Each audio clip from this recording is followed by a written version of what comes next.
5-star my things, fine wine all over, 5-star dining, living my life, living my dream, oh shorty, doing my thing, and doing my way, only private jet keys in my yard, oh man, private parties in my house, no man, fine girls, all over me, fine dreams, all over my body, 'cause I'm the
Peace and blessings, family. This is your brother, Asarimhotep, with the Martin Delaney Center for Egyptology, and you have just entered the Mbongi.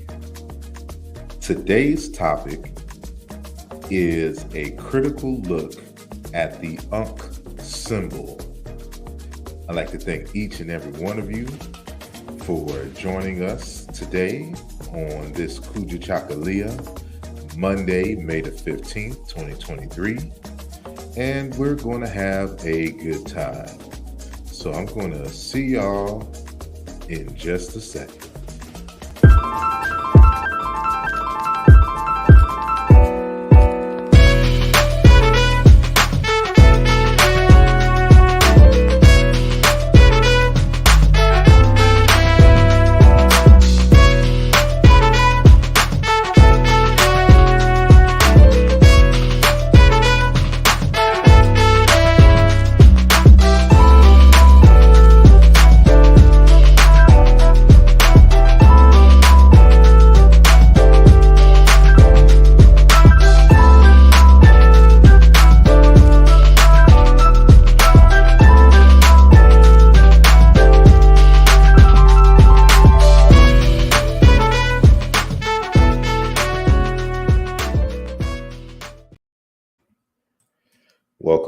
back.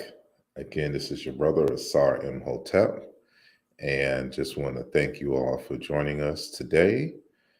And before we get started, just want to give a shout out to some of the supporters and viewers who are viewing us live and have made themselves known in the chat room. So peace and blessings to Unkoma Dejed and Kafra Amose and Rich the African Elder.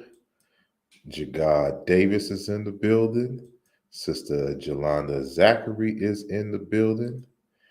Vyasa Nicolo Gula is in the building. And Sister Mika is in the building. Peace and blessings to you. Musoni is in the building. And Juan Lindsay is in the building. Lama Bay is in the building, Infinite Minds, and Ra Shu is in the building. And SC44 has made their presence known. And I'd like to thank each and every one of you for joining the conversation. You know, we've got people from all around the world here, and Peace to Pure Black in the building, and Tony Macaroni, Pretty Tony is what they call him, is in the building. Peace and blessings to our good brother, Dejed and Ankh Hekara. Peace and thank you for joining us today. And I know it's a little early, but I want to, kind of play with some times because I know, it's people from around the world who catch these lives, and so we're just at different times. So, hopefully this kind of maximizes the live experience at least. And so I just want to, again, welcome you to the Mbongi, and we are going to get started.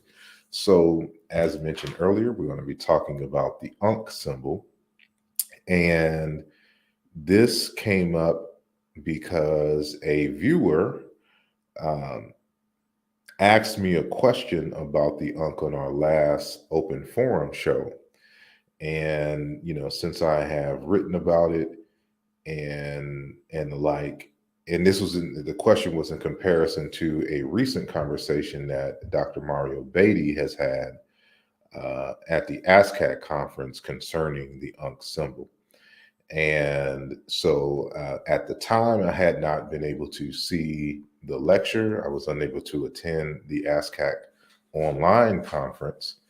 And but I have since, Reggie Mabry has posted the video on Sonnetta's channel. And so someone shared the link and I was able to view it there. So I figured I'd do a show here. And Juan said that he's the one who asked the question. So thank you for your question. Your direct question has spawned this conversation. So thank you again. And so let me, and peace to Samuel Keith. Thank you for joining us today. And so let me just share my screen real quick, and we can get started. I'm going to go full screen the entire time here. Let me stop the camera, and boom. So let me just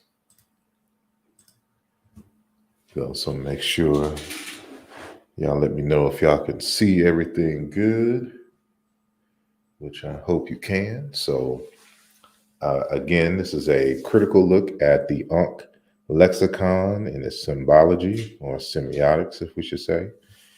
And before we get going, just like to recommend and thank, first and foremost, all of the Patreon members whose support has allowed for these types of discussions to continue and to go on.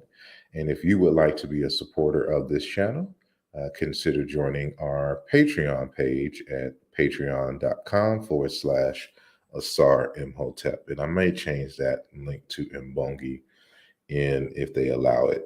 So So that's that. And here is an announcement.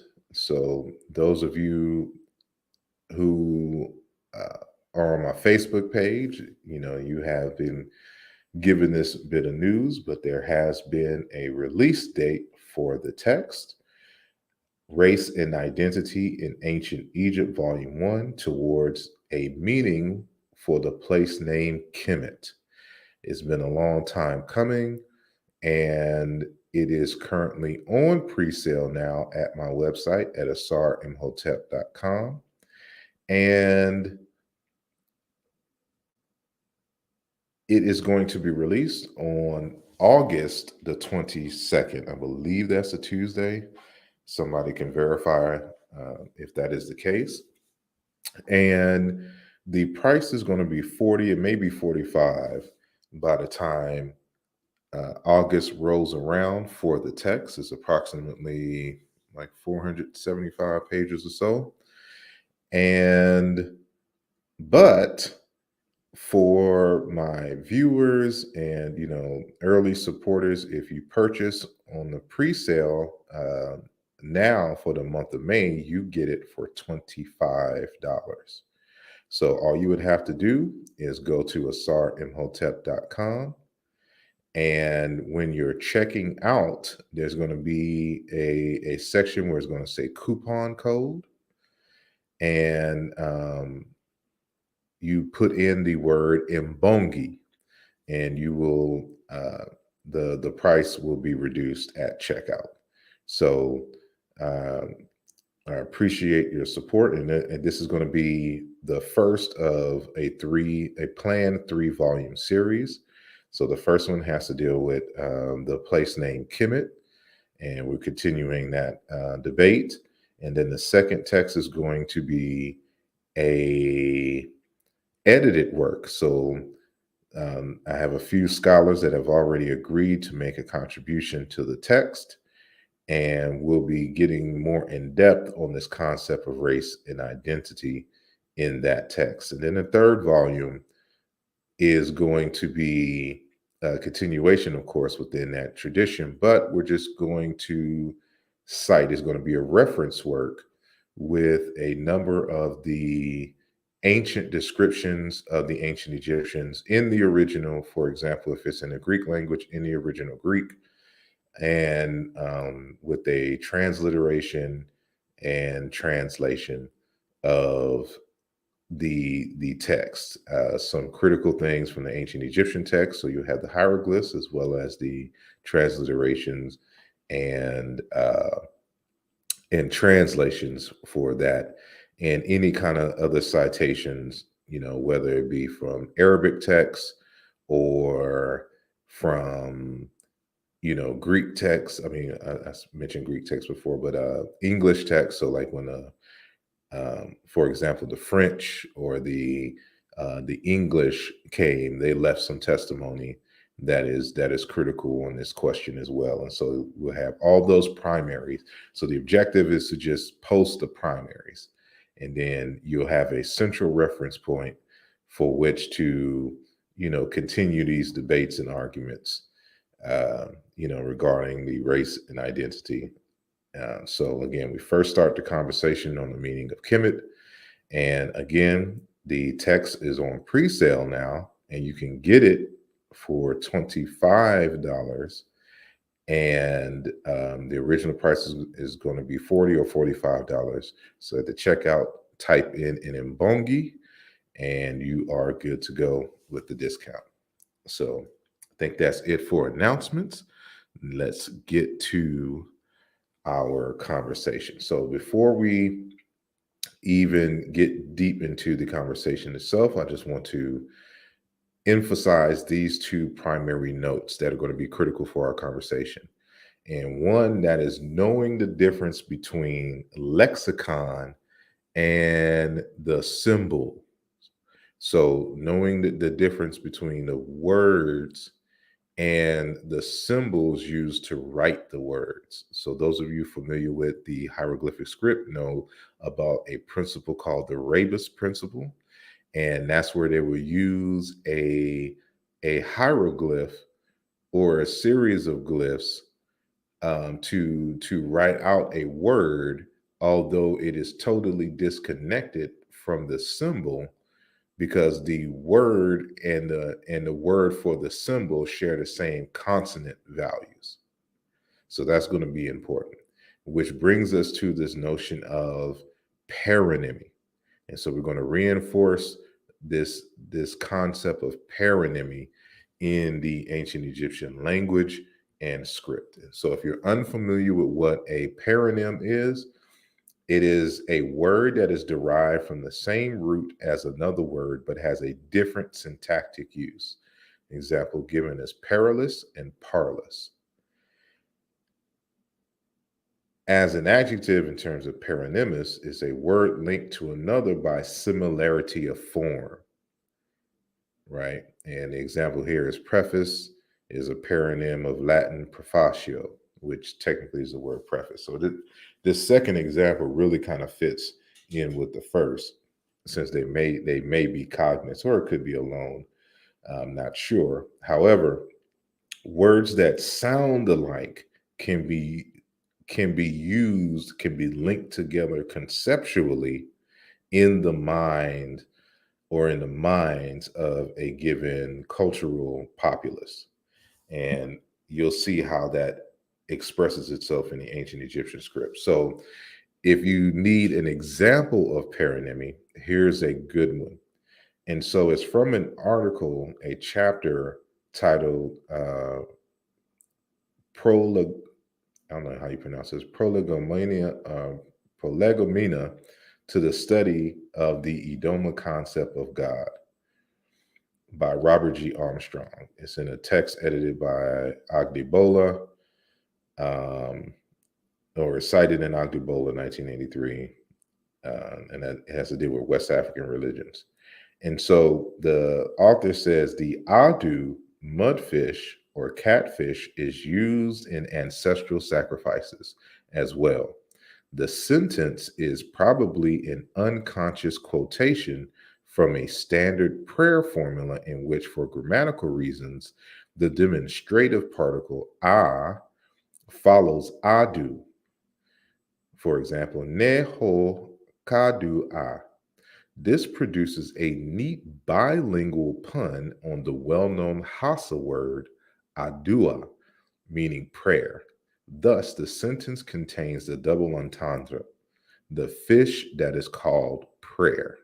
So you can see in this example, there's a native Hausa word adu, and then there's the Arabic loan word adua, meaning prayer.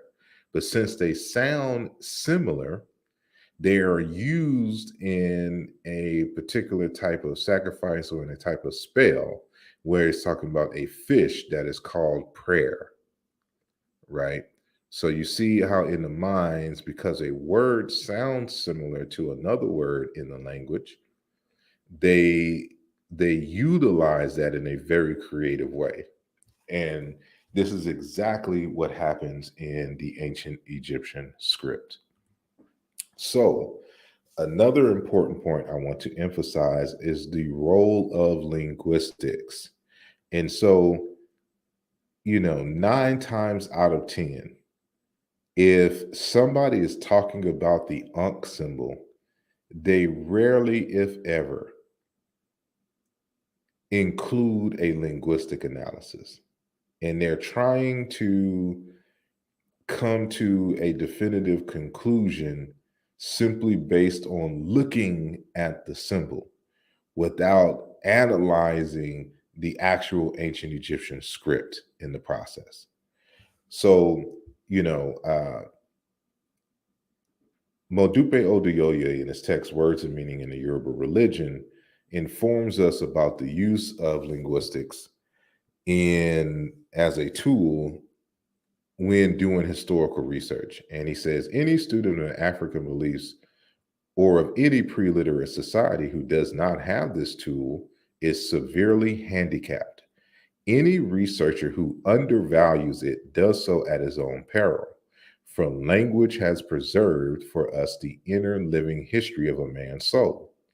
Emphasize living.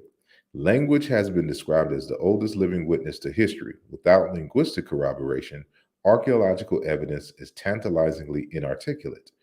And here is a challenge, to use Professor Ido's words.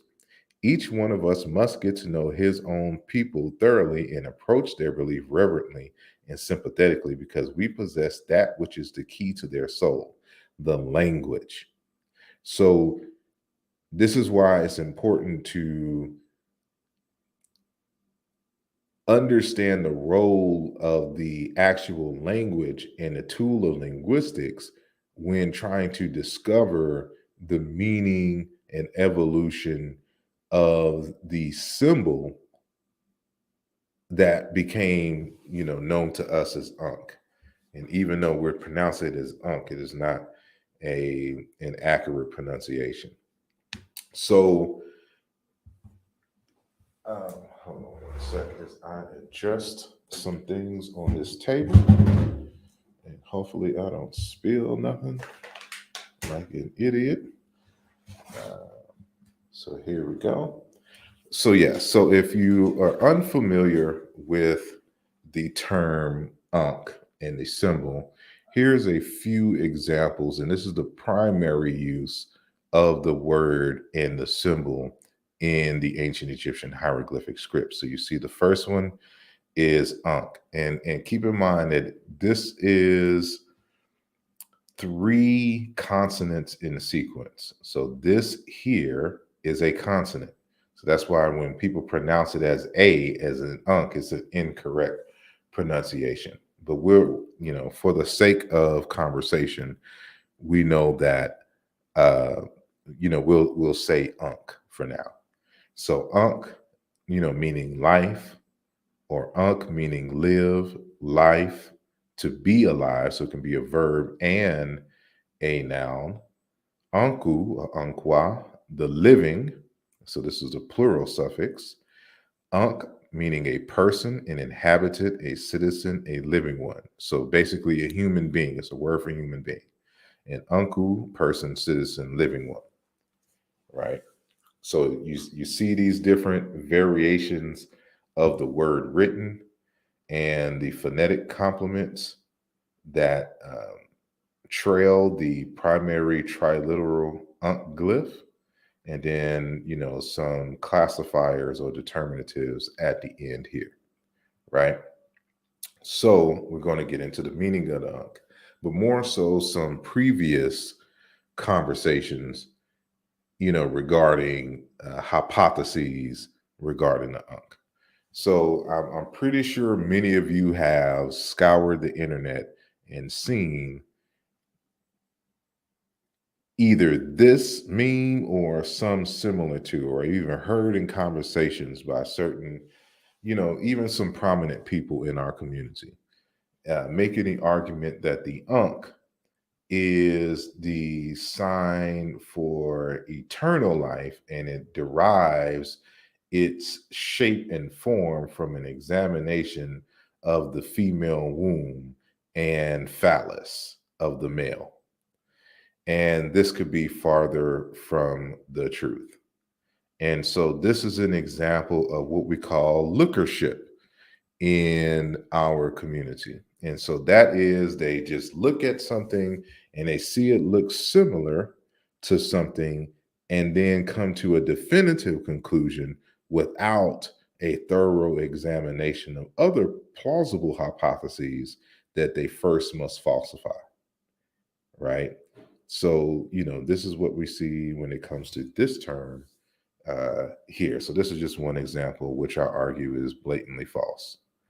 A second one comes from our good brother Reggie, and he has an article and a website. I don't even know if this is still up, called "The Secret of the Ankh," and he argues that so first and foremost, he spells the word Ankh like you do in English, ANHK, and he argues that each letter or phoneme actually represents a different deity, So Amen, Amenet, Nun, Nanette, Ket, Keket, Het, Het. And this is, I don't know what the inspiration was for this. This is blatantly false. First and foremost, again, as I stated before, when we're saying Ankh, it is 3 consonants. You don't know the vowel. This is not a vowel sound that you see here, right? So it's not Ankh. And then this H sound, this is one sound, the H, that is actually the KH, you know. So this is one sound, it's like H. It's like when you say hawk, you know, it's one sound, not 2 different sounds that you can attach a deity to each of the sounds.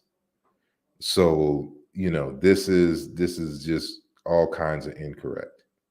And he goes even further to try to link the Ankh to the scientific formula of E equals mc square, or energy equals mass times the speed of light square. And this is supposed to be rest mass, right? It's a different formula for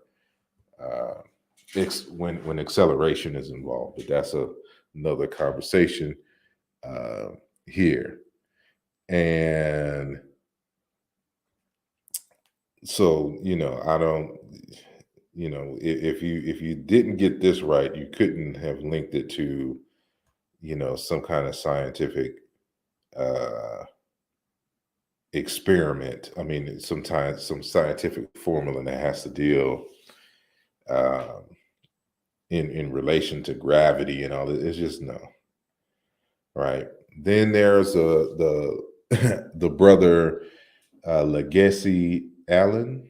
And, you know, if you see any books trying to connect the ancient Egyptian language to the Amarigna language, that's more than likely him, Legacy Allen.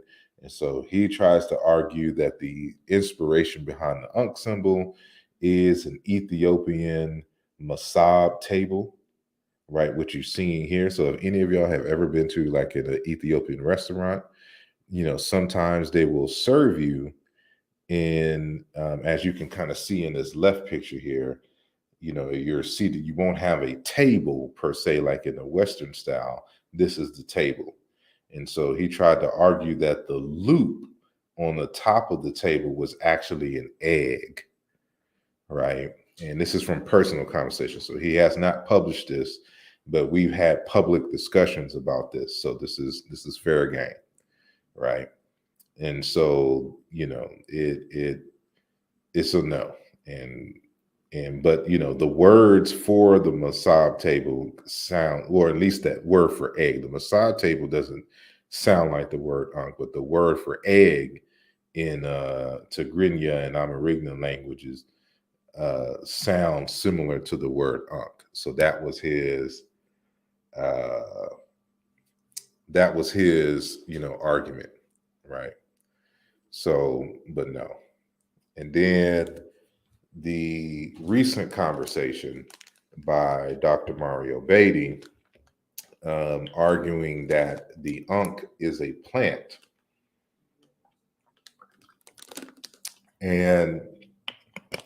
But he adds some other stuff here that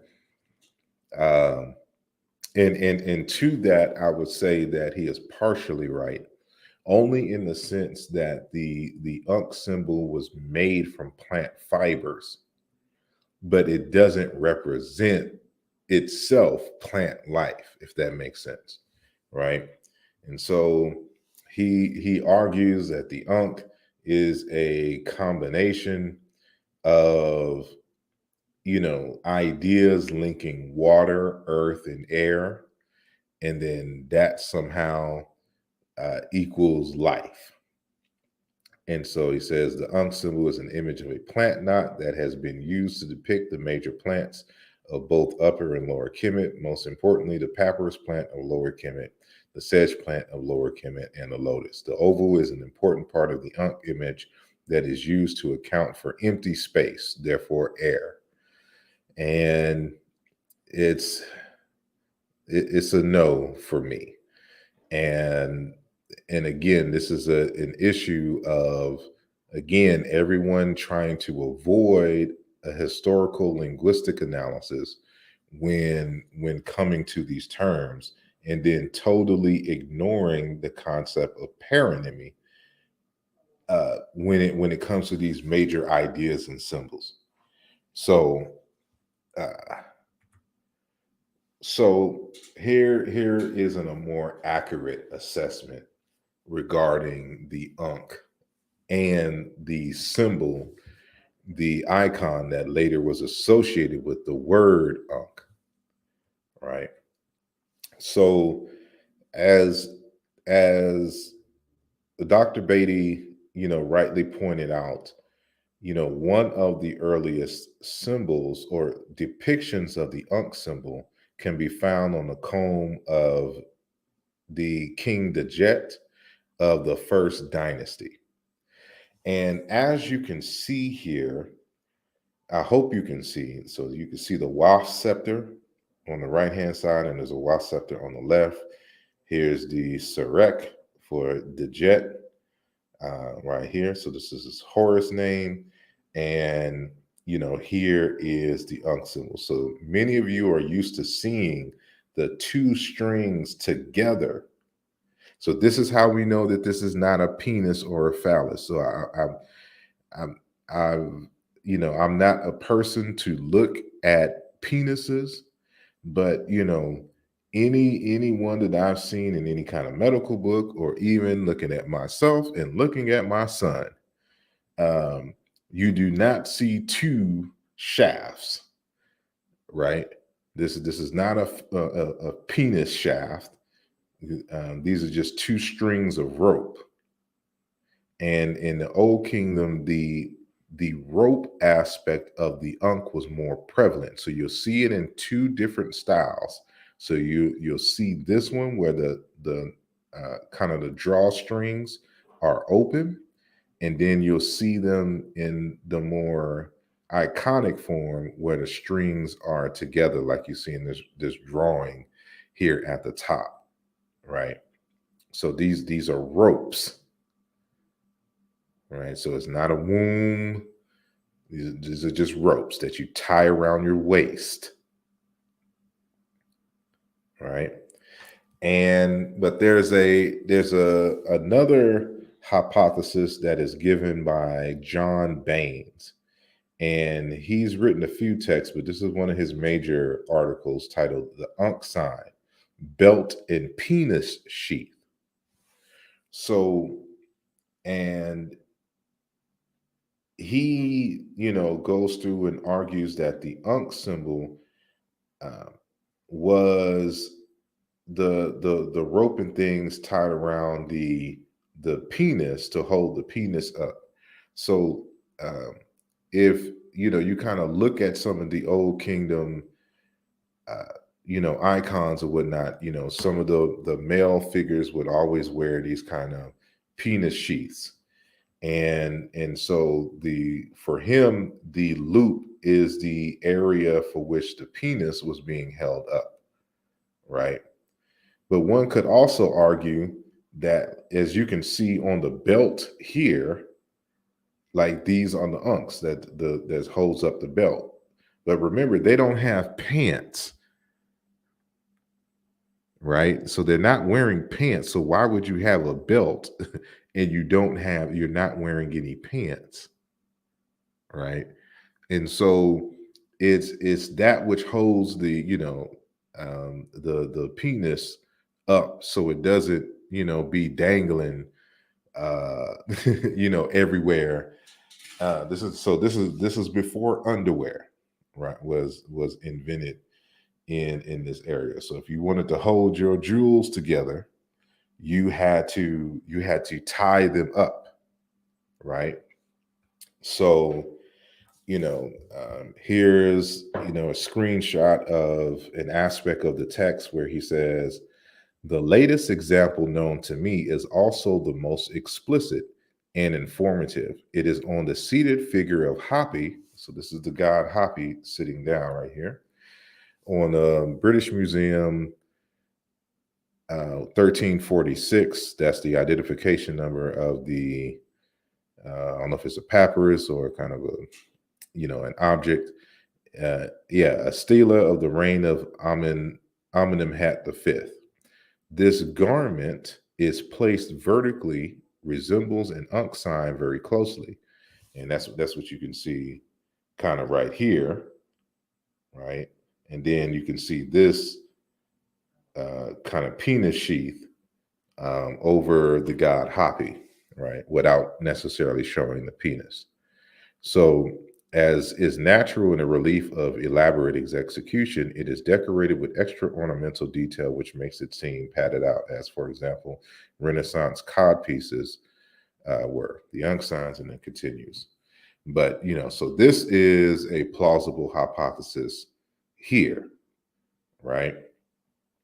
And so to show that is in fact some rope, you can, kind of see even when it's in this style here, it's in the blue faience material. And so this is from Dynasty 18, the reign of Thutmose IV. And I believe this is in the British Museum. And so you can kind of see the lines, and you see, so even though, because remember, this itself is not a rope, but they're trying to carve and give you the signs or the details of a rope here. So the gap, this is a gap that's right in the middle. So these are the two strings that fall right here. So, and then of course, this is the knot in the center, right? So this is why I say that Dr. Beatty is partially right when it comes to the knot aspect. And on this icon, I'm not sure what type of device you're using to view this conversation, but this provides you with great detail, right? So here's an Ankh here at the top, and then this Ankh that the deity is, pointing to the face of the pharaoh. You can clearly see the slit in the middle here, and the tide, and the knot here, and the rope. So this is right now, this is simply representing, this is an example of a rebus, or being used in a paronymous way, because the word for life here has to deal with air and breath. And I'll show you how linguistically this is a fact in the language, right? So they're using this to, even though, a tied piece of rope has nothing to do with breath and life, because the word Ankh, it uses the same consonants as the word for air and breath. That's why you see this symbol being used in a metaphoric way in these types of reliefs, right? So here's another variation of the word Ankh, but it's not called Ankh. It's called Tayit, right? And it's the Isis knot. But you can see, it has basically a total of 3 loops. So here's the open loop that you see here, and then these kind of look like arms, but it still has the same 2, falling frontal strings or ropes that hang in the front, right? So, and here's another blue faience, material or carving, just kind of like what you see, here, right? So here's a depiction from the 30th dynasty, reign of Nectanebo II. And he's believed to be the last native pharaoh in the ancient Egyptian reign, right? So you see the Tayit rope with the Djed pillar here. And so, it's kind of hard, since it's a black and white of the actual relief, but it's the twisting ropes for boat building, the tomb of Ptahhotep and Ankh-Hotep, right? And you can kind of see that like these shin ropes here, but they're showing you the process of how they extract the plant fibers, from the papyrus, and how it's two individuals that work together to twist the rope here, and then they use that to build the boats and the like. So it's all within the same tradition. And so in 2009, I wrote an article regarding the Ankh symbol and its linkage to ropes, and with comparisons with Bantu. And then in 2013, I included the 2019 article, updated it for that time, and then wrote a second article um, that was included in the 2013 text of Umoja Volume 1, where I show that the Ankh also coincides with the thoracic complex of the human body, right? And there are various clues that they were using multiple associations, because just like how you have paronymy when it comes to words, you have paronymy when it comes to symbols. So an original symbol may have been created with an original purpose, but come to find out that that symbol kind of resembles something else. So that's when they will use that same symbol in conjunction, or relating it to some other idea for which uh, there may be some kind of conceptual connection between the two, right? So when you actually look at the human thoracic complex, you can see the neck spine of the back, and you can see the loop here, and then the collarbones, and then the sternum, which looks like the Ankh, right? And which is the inspiration behind the juxtaposition of the Ankh symbol with the Djed symbol, which is a representation of the spine of Osiris. Now, it too, the original Ankh symbol, the Djed symbols, is also made out of papyrus plants. But symbols can go beyond its original intent, and this is exactly what happened here. And what I argue is that the was sector is the nervous system that goes down the spine. So that's why you see all three juxtaposed in this particular symbol, because they saw that these resemble the actual thoracic complex in the human body itself. And so here's some modern schematics. So here's your thoracic cavity. This is your sternum in the front of your chest, but here's the loop, right? And this is the spine, or the Djed from the top view. This is the frontal view. This is the back view, right, of the human anatomy. So if this word honga, meaning to breathe in the Zande language, is cognate with ancient Egyptian Ankh. And Zande is not Bantu, but we have a similar pronunciation in Bantu for words that are cognate with Ankh. So we'll see that later. So here's just some more examples of the Ankh symbol being presented to the nose of the pharaoh by a deity. In this case here, this is, Isis, and there's no words here. I forgot who this is. But this is Amenhotep right here. I think this is Ani, But and if you're unfamiliar with the thoracic complex in terms of the bones, this is what actually protects your lungs and your heart, and the areas that are responsible for, of course, you breathing.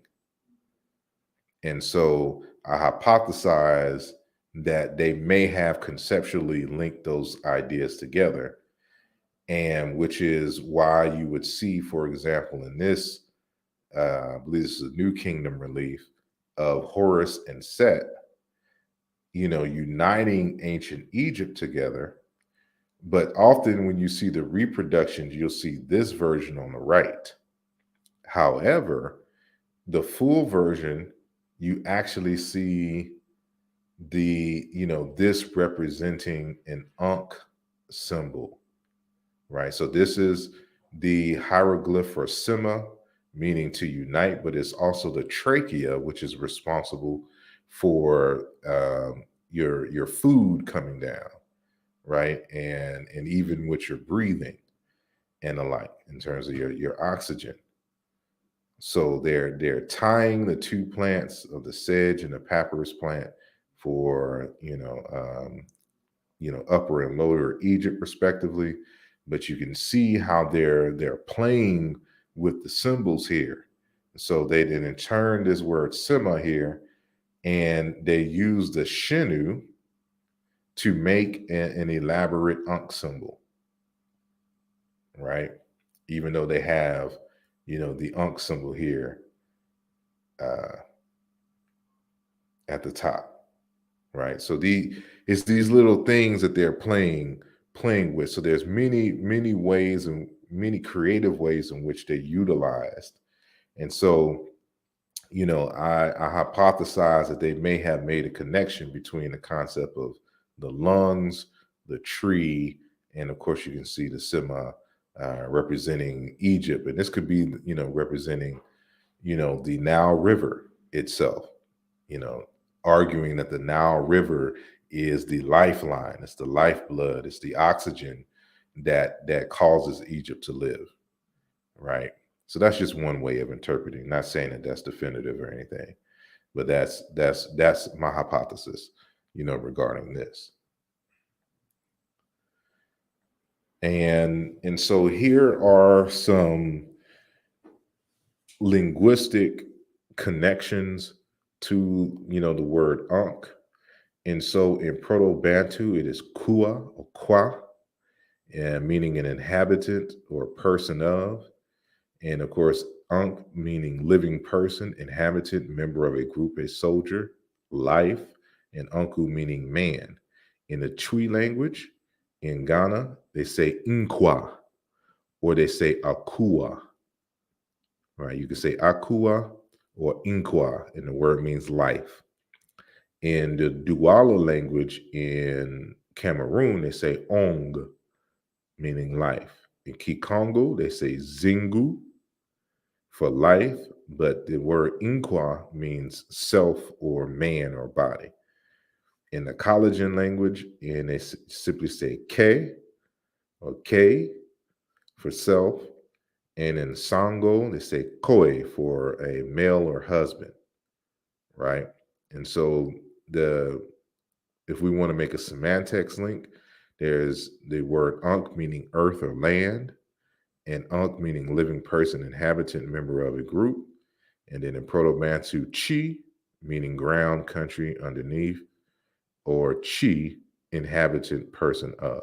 And so that K sound in the word Ankh is Ch, but they both derive from a K sound, which is why in Twi they say Nkwa, in Kikongo they say Nkwa.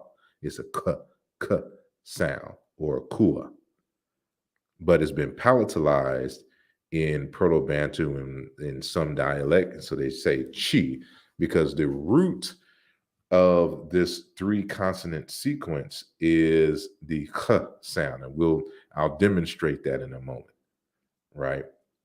And so when you see the Nkwa or Akua life in the Twi language, they have in West Africa what they call, the Inkwa is meaning, life of the person, but Kua is another variation of the word life or person. And you see these fertility figures called the Akua Ba dolls. It means the life of a child. Ba is the word for child, right? So Akua Ba or Inkwa Ba, the child, the life of the child.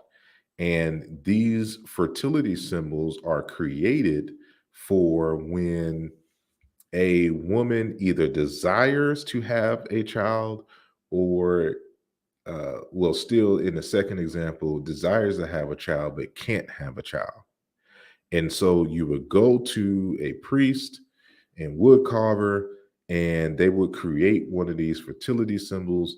And then the woman is to kind of walk around for a time and parade with these Akuaba dolls, these Inkwa dolls, these Ankh dolls, and wrap them around, put it on their back and wrap it around as if it was a living child.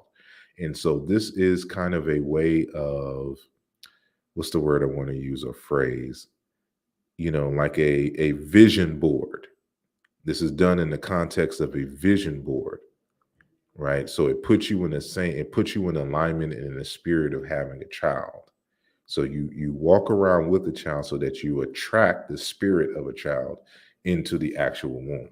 And if you notice on the back, it just like the Ankh symbols that you would see in ancient Egypt, that will be juxtaposed upon a djed, pillar or a tree. It's the same thing that you see here, right? So this is one of those West African ancient Egypt connections that people be trying to gloss over. So even before my own analysis, of course, this was written. This particular article here was written in 1963. So it's the Ashanti Akuaba statues as archetype in the Egyptian Ankh, a theory of morphological assumptions. So if you want to look at a scholarly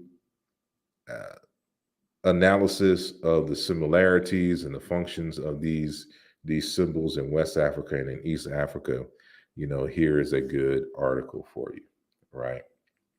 And in Umoja Volume 1, I show how, in a similar way, the Ankh or the Kung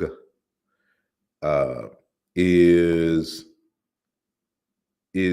used in the same way that is done among the Bakongo people in ancient Egypt. So not the symbol, but the phrase. So like when you go to Egypt, there's a phrase called Per Ankh, or House of Life. It's a name of a college of priest. But in Kikongo, they say Kukanga, the site of initiation, literally the institute that folds, ties, and unties principles of knowledge. So in Umoja Volume 1, I explored the association between tying Nati ropes and knowledge systems in both ancient Egypt and in Africa and even some other places, because before writing, people wrote by tying knots together. That was the writing system. And it's interesting that when you look at words for writing in the ancient Egyptian language, they are terminated or determined by tied pieces of string or rope. But that's a different conversation for a different time. And so, their cognate for Ankh, meaning life, outside of the concept of tying, is Zingu. So this would be closer, in my personal opinion, to the word Ankh in the ancient Egyptian language. It would be closer to Kikongo, Zingu. And we'll see why that is the case in just a little bit. So we're going to talk about dialect variation and morphology. right? So the first thing you got to understand is that the Ankh, the word Ankh that we're saying Ankh, it consists of technically two prefixes, but we're only going to deal with one prefix. So this sign that you see at the beginning here, this is a prefix on an in root. So how do we prove that? Of course, demonstration beats conversation. So you have this word neketu, captives, hostage. So this is a plural suffix here. This is this T suffix turns verbs into nouns because the original verb has to deal with to tie something together, to bind something together. So when you add that and then the human plural suffix, you get captives, hostages. But when it has this prefix in the beginning, it is now you have the word Ankh, meaning captive, right? You have Nki, a snake. Then you have Ankh, a snake. Nkeket, a star. And then Anku, stars.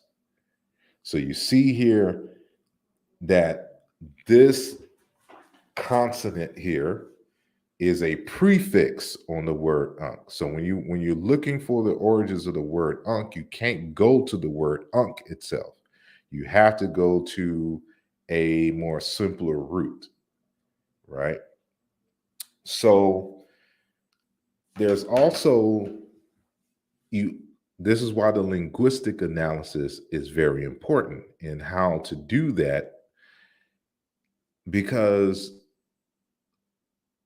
the h, so-called h sound, also corresponds to all the labials, the voice labials. That is M as in Mary, B as in boy, P as in Paul, even though that's not a voice labial, that's a voiceless bilabial plosive, but and F, the voiceless fricative, right? And so knowing this interchange, you can take that root and internally compare it with other words. So you know this word, for example, unk, massacre, butcher, cheneb, slaughter. So you have a dotted H prefix on this neb root. And so I have the two consonants in sequence that are corresponding to each other bolded and highlighted in red to help you kind of visualize this better, right? And to protect, to help. Neb, to protect. Nkhi, snake. Nebed, to coil.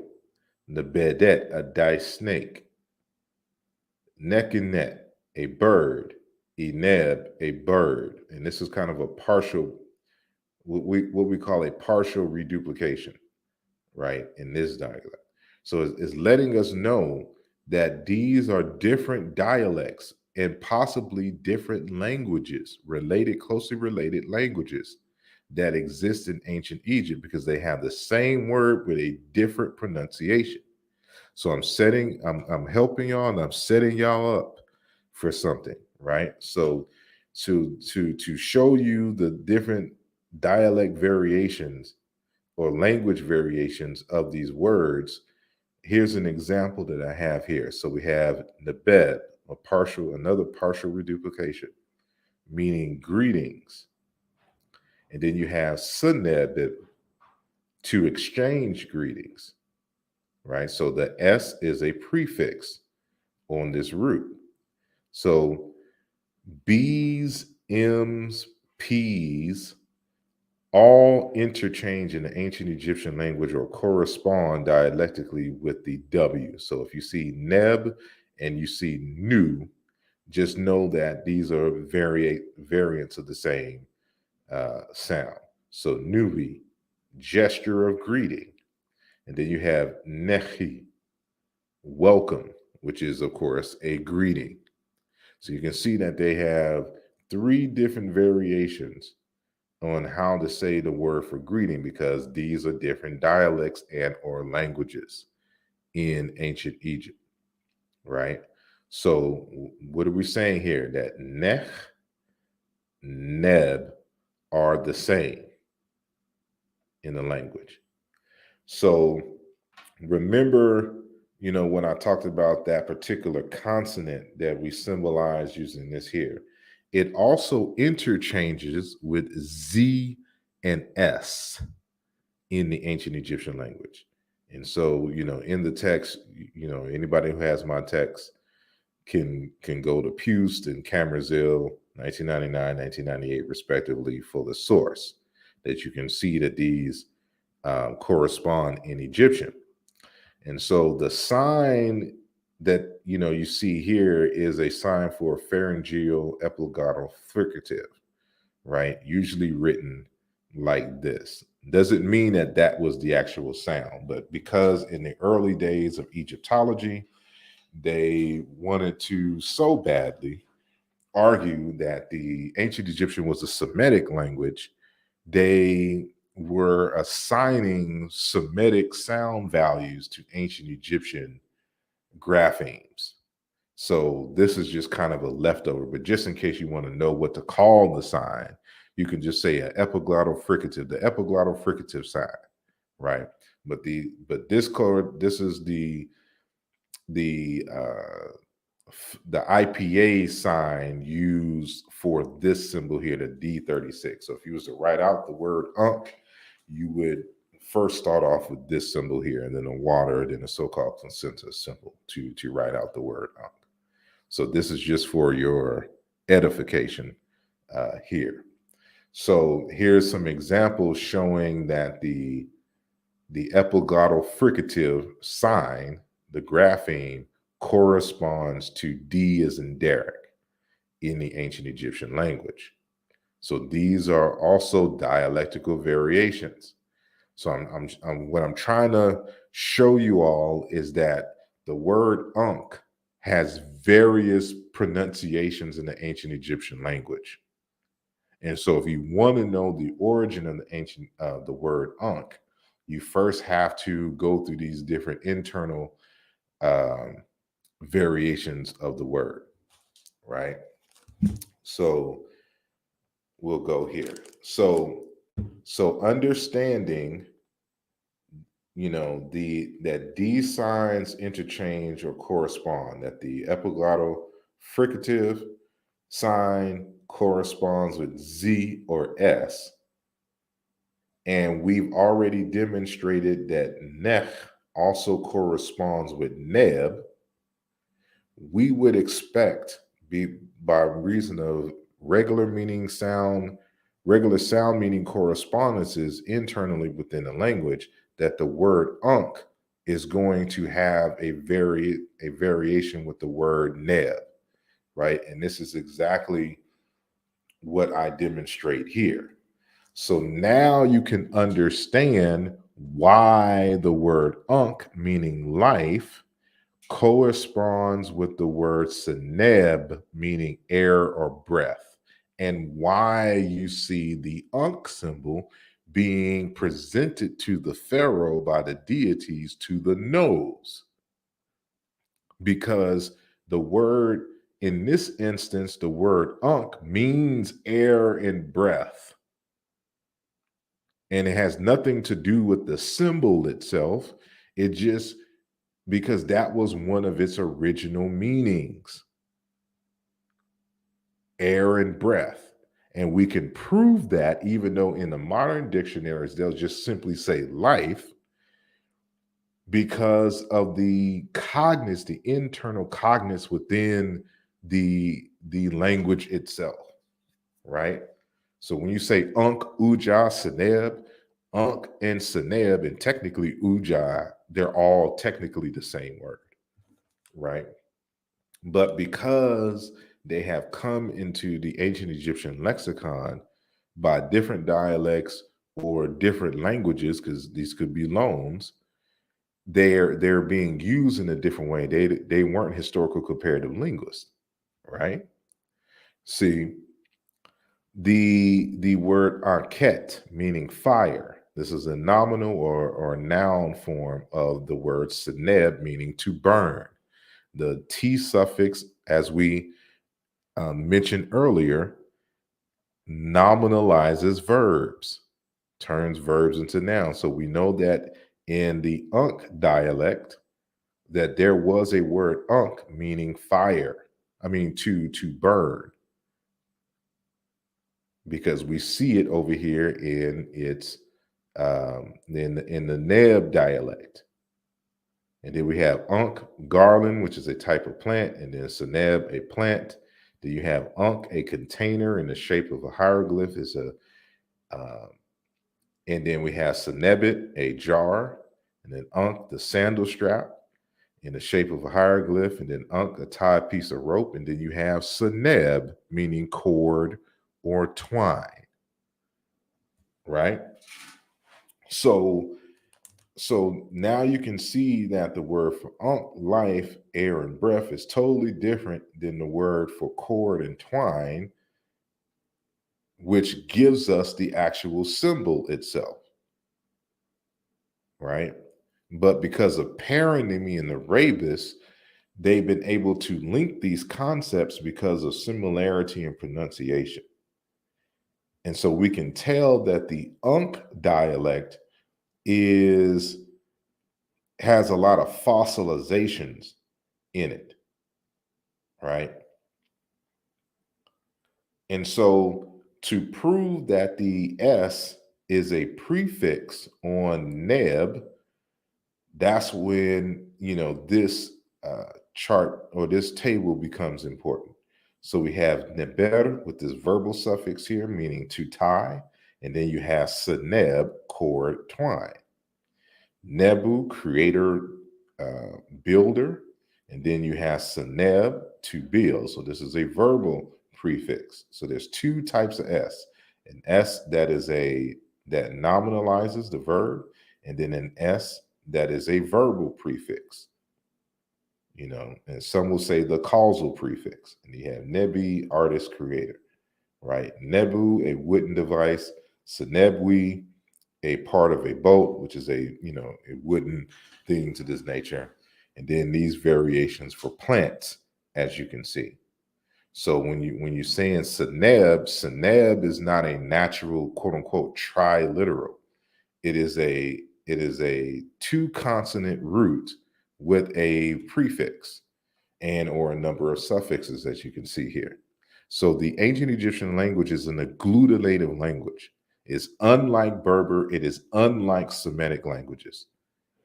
It moves and it functions like Bantu languages, right? So we know that. So what I've been able to just prove here is that the dialect variant of Ankh is Seneb. And so you can see here the word seneb, meaning a plant fiber used in a knot amulet for medicine. Seneb, a plant associated with Lower Egypt, possibly the papyrus. Remember, the Ankh is well, Dr. Beatty assumes that it's just strictly papyrus, but it's made out of different types of material, the types of ropes that they use.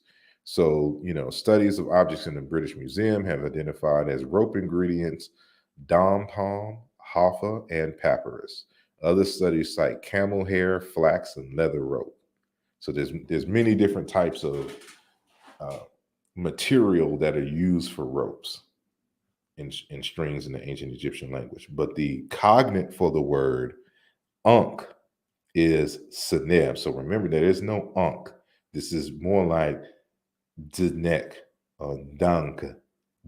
That's why I said it's closer to, or Sanga.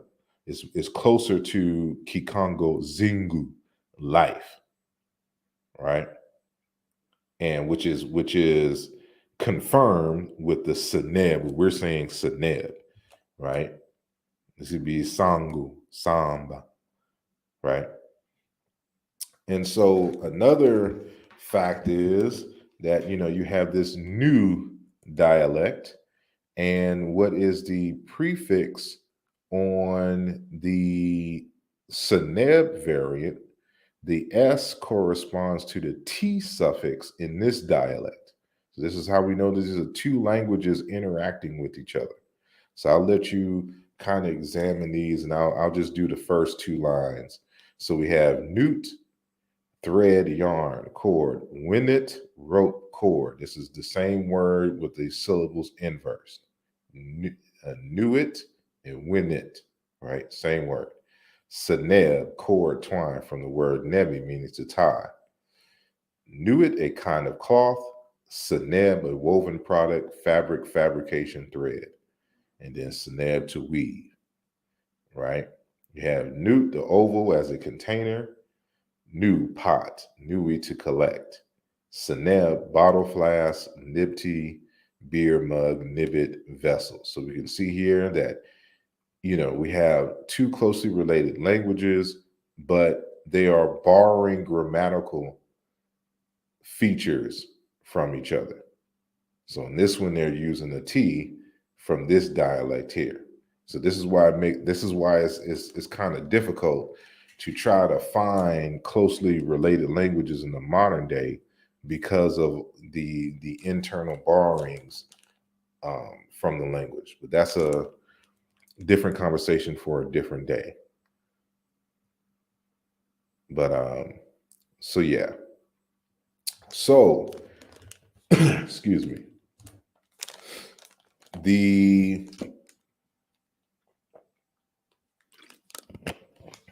word excuse me. So remember the argument that the k is the root. It's a monosyllabic root, a consonant vowel root.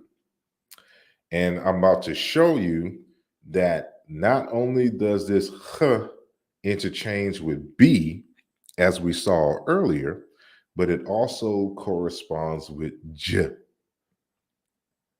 or this d with the underline.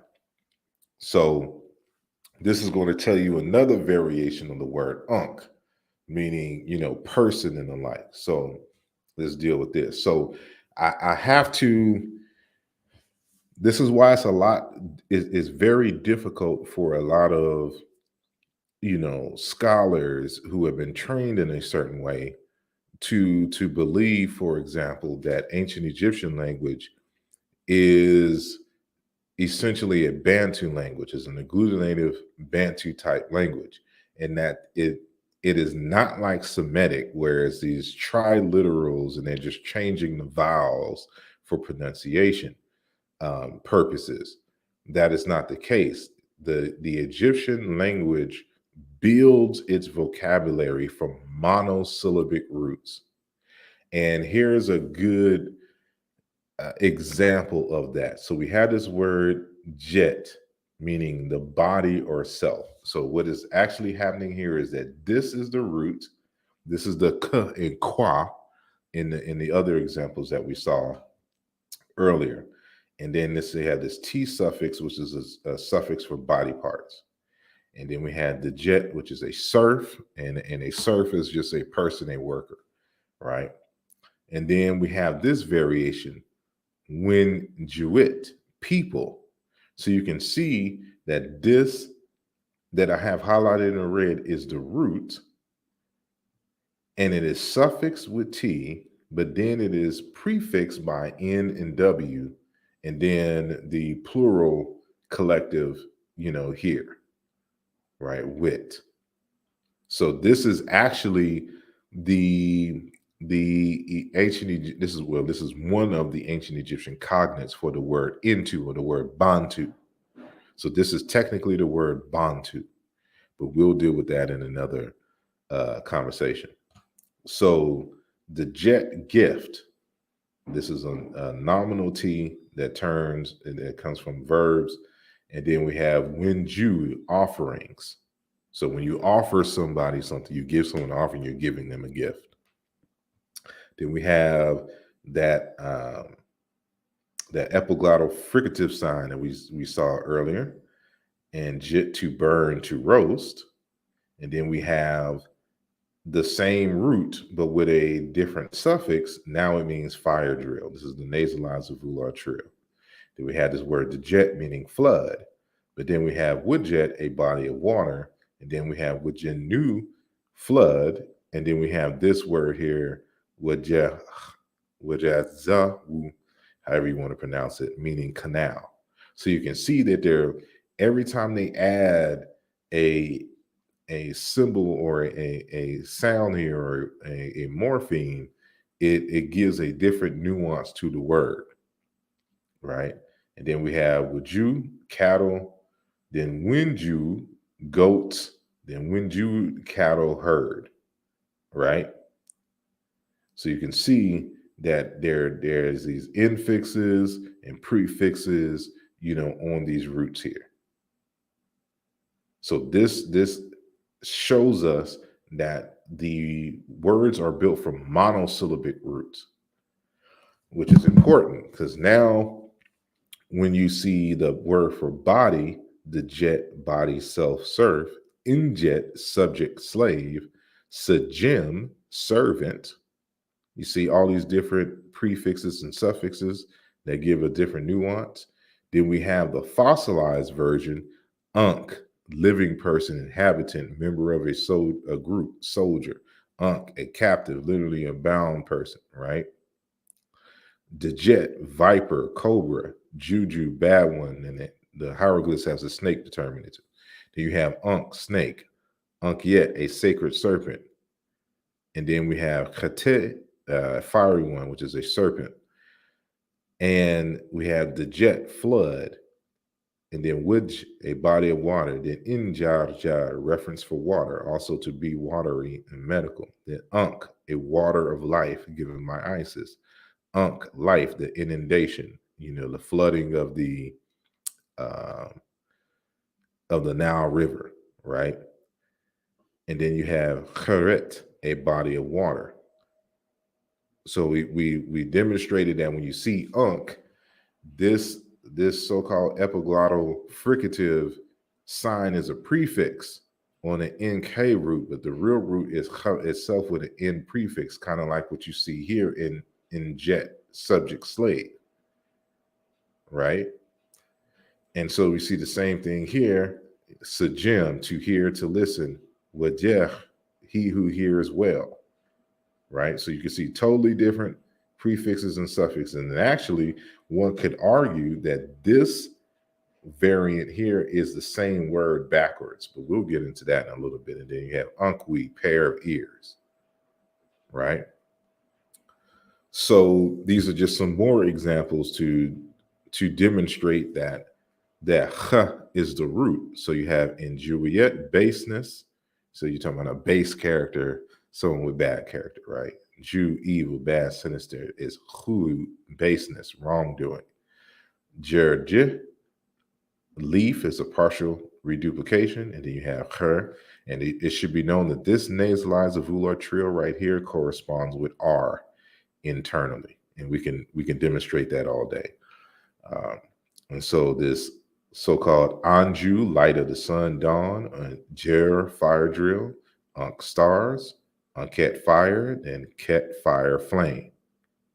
So you can see how, this comes together. And of course, when you have a fire, you have light. And this is why, in the nominal form, because of this W suffix, it becomes stars,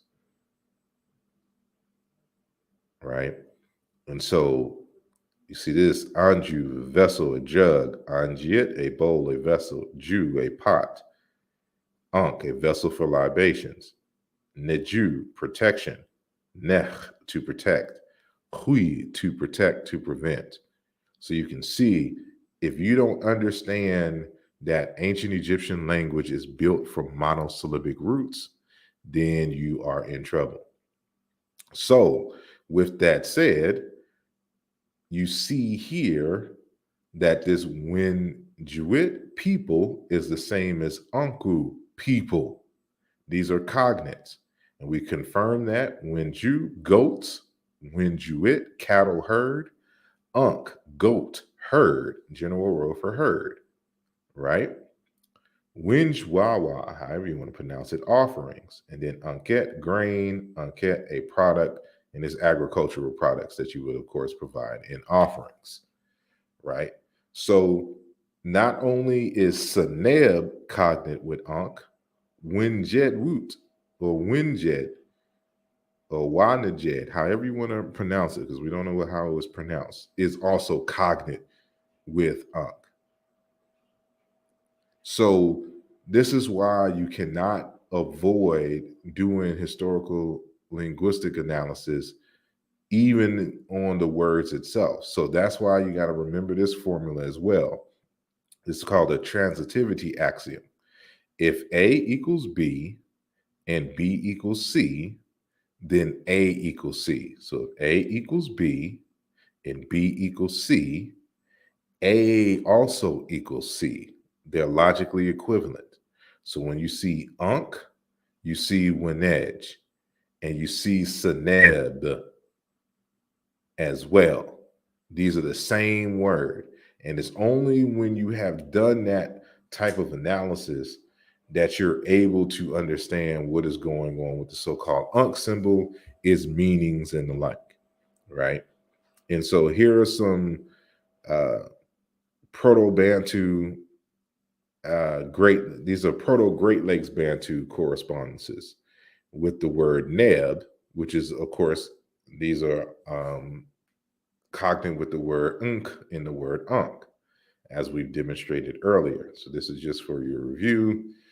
And here's other variations in terms of Bantu, Proto-Bantu being, or Great Lakes Bantu being cognate with the word Ankh as well. So you have Ankh, to swear an oath, and then you have Hanga, promise, a vow, Ankh, captive, and then you have Hanga, tie up, to fix into. And so these are the roots here without the prefix that you see here in Egyptian, right? So Ankh, create a sculpture, the sculpt, and then you have Hanga, to create, right? And then that word Anku, billy goat, small cattle, Hong, dedicate live beasts to spirits, right? So it has changed in terms of its overall meaning from the animals that you would sacrifice to the spirits, becoming a word for the process of to dedicate the animals to the spirits, right? So, but another thing we got to keep in mind is that the word Unk is also cognate with the word Shin. And they're actually the syllabic inverse. So this K sound interchanges with sh. And what is prefixed in this language dialect, Unk, is suffixed in this dialect, right? So that's why when we go back to, let's go all the way back to the picture here, why they're able to substitute the shin of the pharaoh and on the trachea here to make an Unk symbol, kind of elaborate Unk symbol here, because they're the same word, just in a different language or dialect that was found in the Nile Valley, right? And so in Chiluba, they have it in this form. They have the word Unk in this form here, Shin, right? And so when you have, we say in Chiluba, Shinga or Singa or Jinga, to bind, thread, roll up, knot, encircle, tie with a wire, to braid, to weave. That's why for those of you who practice capoeira or who know how to do capoeira, you get in, when you're doing the hodara, you jinga in the circle or whatnot, right? And it's the same word to braid, to weave. So that's what you're seeing here. The so-called shinu is the shinga, right? Mushinga, kanzinga, newborn with the umbilical cord rolled up. So when you say Queen Anne and Zinga,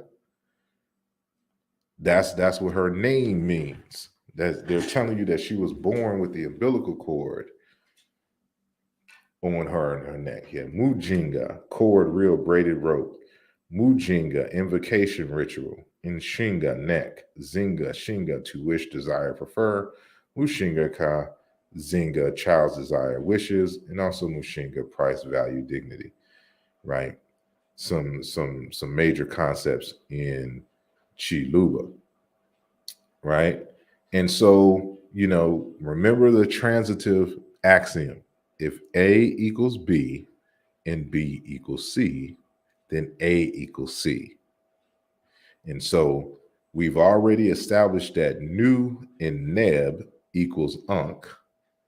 And so now we're showing that the Shin also equals Nu in Neb, right? So Shin, which is the ocean, and Nu is just a big body of water. Shin, a body of water in compounds, right? Shini, waters. Nuyet, water, flood, wave. Shin, to block. Inebit, lock, a fortress. Heneb, different prefix, to repel, meaning to block somebody. And then Geneb, to deflect. You see all these different related concepts with different prefixes to the root. And then Shana, an obstruction, to stop or to withhold. So you can see that in this dialect, the epiglottal fricative sign is suffixed to the root, right? And so with that said, we're going to go back to my notion that for this particular dialect, they saw the Ankh as the thoracic complex. And so what you're saying in terms of Ankh in that dialect, it is Shanef in this dialect, which means breast, upper body, thorax, which in Chiluba is in Shinga, neck. Masangua, interval between the shoulders. Junction point of two shoulders or two arms. G or Masanga, crossroads, confluence, junction, joint, node. That's what these is talking about. This junction here, this center where all the points meet, the point where everything is tied, the knots area, right? And then we have this word breast, upper body, thorax.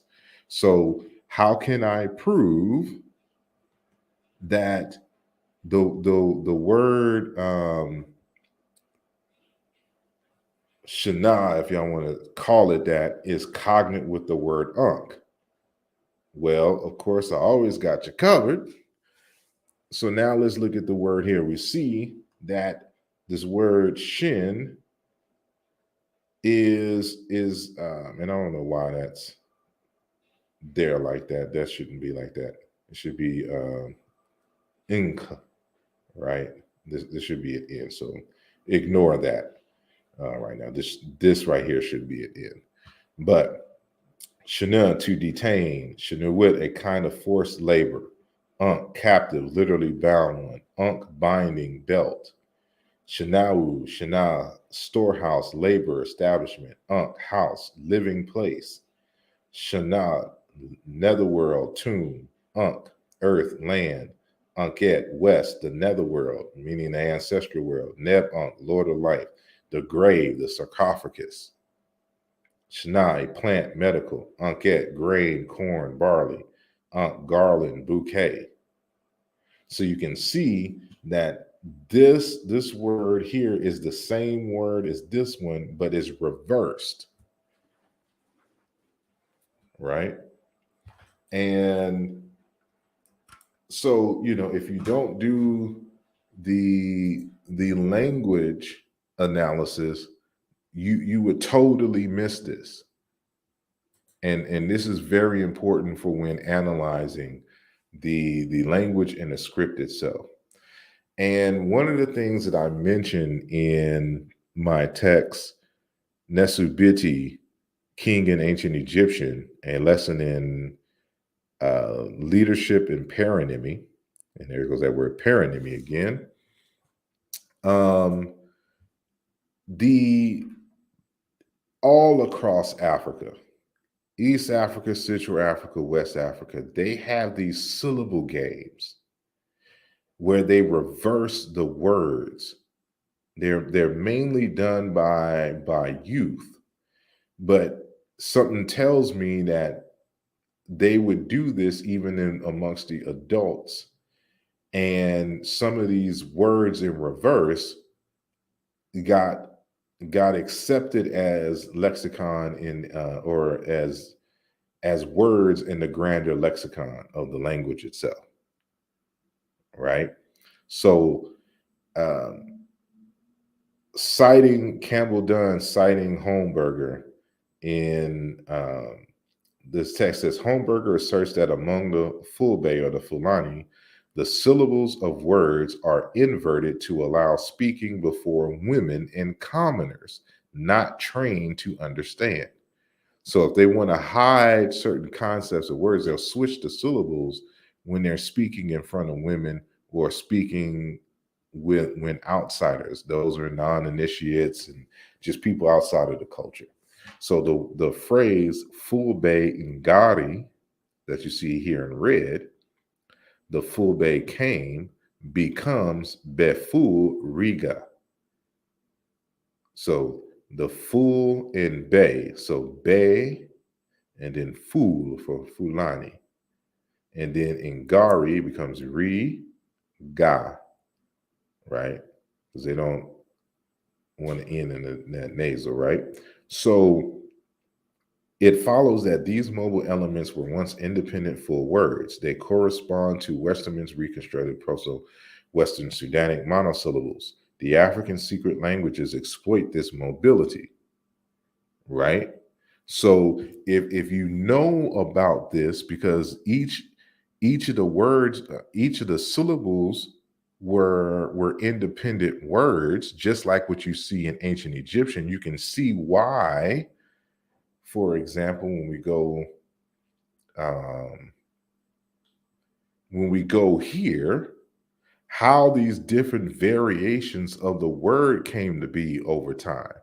Because when you switch syllables and you add new morphemes, now the words exist in new in phonological environments, and it's the different phonological environments and the various morphemes that cause sound change in languages. Right? So let's go back. So here's another example from Gian Clement's article titled Phonology in Hein and Nurse 2000. And I believe the text called The African Languages. So it says, many African languages give striking evidence for the psychological reality of the syllable in patterns of loanword adaptation and in word games involving syllable permutation.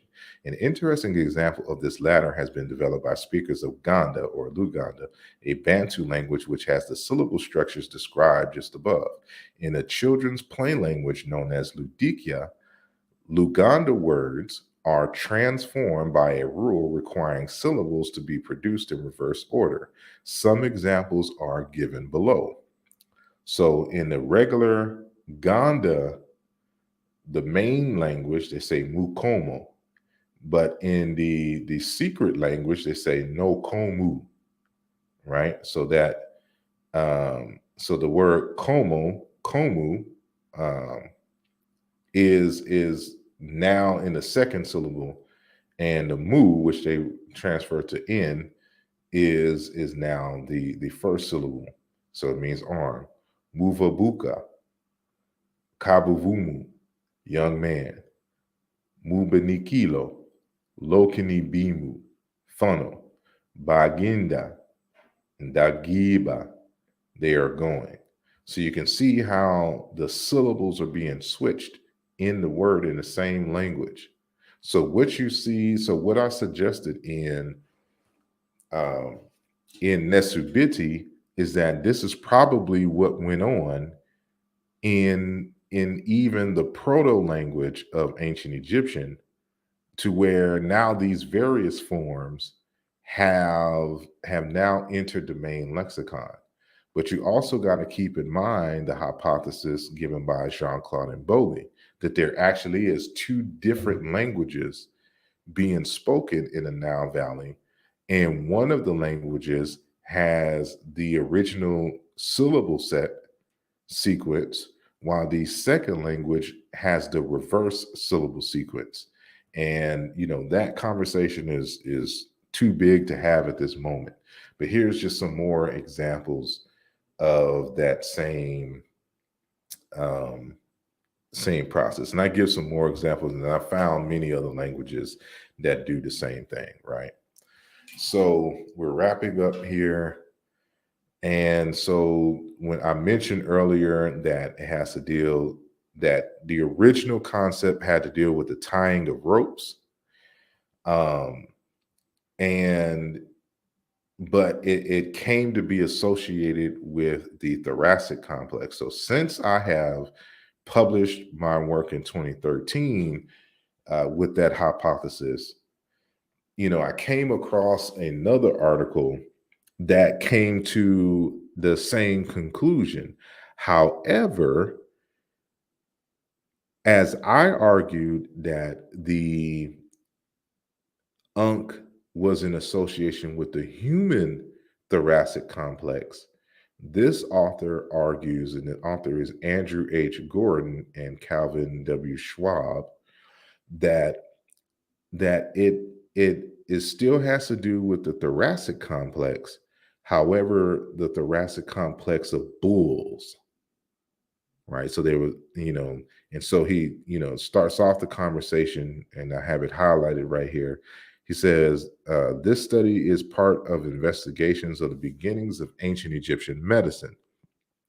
Recognizing the importance of early Egypt as a cattle culture, we have suggested that a science of medicine begin to emerge in the Nile Valley from ritual sacrifice and dissection of bulls. Right. And when he looked at the anatomy of the bulls, so he's looking at the Djed symbol, and he's looking at the spine of the bulls, which you can see here, and then the second thoracic vertebrae of a bull, which you see on the left, which has a similarity in look to the Ankh symbol. Not quite the same. And that's why, when I look at the human thoracic complex, it looks more without any modification whatsoever to the Ankh symbol. This takes a little bit of imagination, but it wouldn't be far-fetched because, again, in semiotics, a symbol can be applied to anything. That's why, for example, when you read the Egyptian literature, the same sign for the sun will also be used to refer to the eye.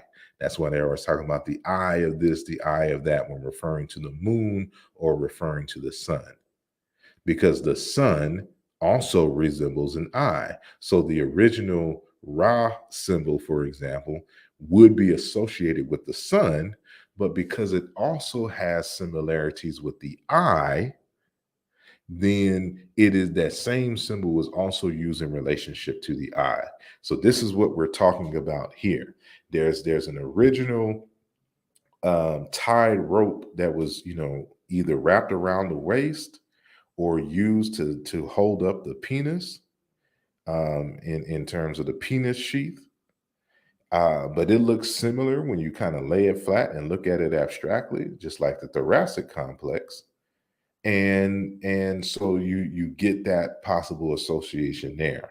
But the verbal, in terms of the verbalization of the consonant sequence, there's many different words. There's many words for Ankh. And so they're able to now go beyond the literal representation of the symbol and to use it as an abstract concept, an abstract logogram for other things for which the word itself, which is totally separate from the symbol, because they're pronounced the same, now I can use it within that same context, right? This is from the Divine Kingship in Ghana and Ancient Egypt by Eva L.R. Mariowitz, talking about this Akan Adinkra symbol here, which is similar to the Djed. We saw that earlier. We'll see it again here in the Kuumba, in the Akua meaning life, and then Ba meaning child, and then the word Ankh itself here. These are the same word. And then a variant of that word in both Akan and Kikongo is Inkwa, meaning life, right? And so you see here that this word here, Ankh, this symbol here is being used in a kind of a purification way. So we see Horus, the elder, Behudet, and Jehuti pouring libations over the pharaoh here, Ma'at Sep and Ra. And it's he's holding the Ankh in his hand, but you're seeing that they're pouring out wasps and Ankhs in a particular fashion, like he's being purified, he's being given, life and power, right? That's kind of the attitude that was going on here. But remember that there's a word, Ankh, that means water of life, given by Isis. There's also one that means the inundation. So they're using paronymy here because the word Ankh, and there's a word wasp that has to deal with water, because they sound similar. They're using it creatively in this space. So it has nothing to do, as what Dr. Mario Beatty said, that, they're trying to link earth, land, and water by way of the papyrus plant. And, he tried to go into some, because there's some openings in the fibers that allow for oxygen to go through, that this is where the concept of air comes from. That's going into some esoteric stuff that's not backed up by the language, and is not backed up, of course, by the symbolism, right? So with that said, Ankh Uja Seneb, as we say in Kikongo, Inkwa Ngolo Vimpi. Thank you for your time. And that's it regarding this conversation. And so I am back, and I'll take a few questions if there are any in the audience. So I know there's going to be a slight time delay. So I'm going to just, play some music, and then I'll wait for a couple of, I'll give it a minute or two, and then wait for a couple of questions or comments for me to respond.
Okay, it looks like we got a few questions and comments, so I'll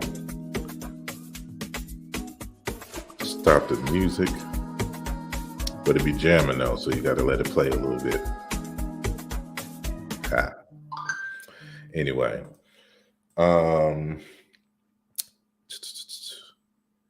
sorry, where'd the comments go? Okay, there they go. So the first one, let me see. I saw this comment. I want to respond to it. He says Mario Beatty got it right too. I said, I don't know if you were here at the beginning. I said that Mario Beatty, I believe, has it partially right in terms of the knot and its association with papyrus. But everything else he said after that, I don't agree with.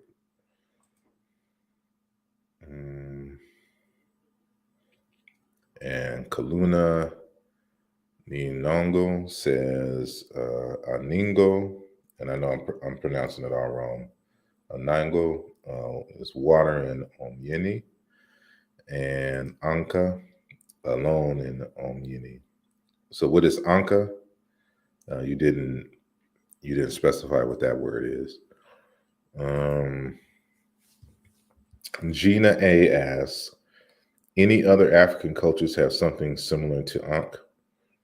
In terms of a symbol, I just gave one, and that's the Ashanti out of Ghana. And Fukiao gives a similar symbol in his African cosmology of the Bantu Congo for an Nganga, for a master. And there's alleged to be an Ankh in South Africa. You know, that's kind of iffy, but I don't have the source in my head that made that claim. But in terms of the symbol, I'm not sure that alone has many representatives across the continent. However, the word itself and its different variations, you find them all over the continent. So conceptually, regardless, the living Ankh, the person, the words for person and all that is everywhere. You find it all over Africa. And thank you for your question. And thank you for the comment, Juan. And Josiah X asked, he says, I've had for a long time. It's Chikam. So as stated before, the word Kemet is, Kim, and then a T suffix. That T suffix in Chiluba is prefixed. So the T corresponds with Chi in Chiluba. So they say, when referring to a particular space, it would be Chikan. So that's what you would see. And a different variant of it in Chiluba is Chinkanda. And it would be related to this what I have on my shirt here. So I've renamed Africa to Bukanda. And this word Kanda here is cognate with the word Kemet that you see here. But I gave it a Black Panther determinative on the t-shirt. So if you go into the comments, you can find a link to where the t-shirt designs are. And if you want one, you can get one. But I definitely go into that in the upcoming books. I'll take this opportunity to kind of plug it in again. The book will be released. This is Race and Identity in Ancient Egypt, Volume 1, Towards a Meaning of the Place Named Kemet. And it comes out on August the 22nd. And if you go to, matter of fact, let me just share the screen again so y'all can get the information. And why can't I on there? So it's on pre-sale now, and when you go to the checkout, you would type in Mbongi so you can get the text for $25 right now. And for each month leading up to the release date, which is August 22nd, again, is going to go up $5. So in May, it's going to be, you can get it for $25. In June, it will be 30, and in July, it'll be 35 for the pre-sales. So it would be in your interest if you, desire to get the book to, reserve it early. So I want to, get y'all involved in this, early as possible. So go to the website, asarimhotep.com, and during the checkout process, type in Mbongi, after you selected Race and Identity in Ancient Egypt, Volume 1, and you should be good to go. So I'll stop sharing my screen right now, and let me go down a little further, see if there's another question. He says, how can we in South Africa order the book this month? I'm working on that because I have to calculate because y'all have a different shipping process. So it will probably be printed in the UK and then coming from the UK down. So I just need to figure out the standard pricing for South Africa, and then I will share that. So those who have shown interest, you will get it for the May price. But the shipping, of course, is going to be different outside of the United States. And let's see, Ronnie asks if you could recommend one book that would help a complete novice understand African spirituality, what would it be?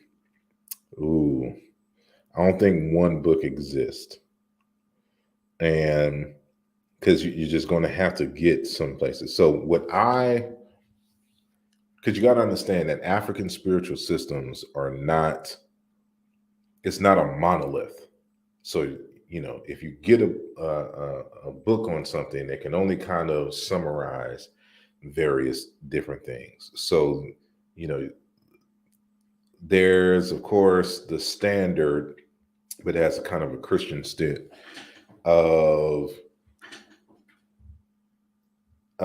African religions and African religion and philosophy by John S. and Bitty. But I would this is what I would recommend, because it's too many books that summarize and kind of link them together. What I recommend you do is to find books that are written. Oh, my light went out here.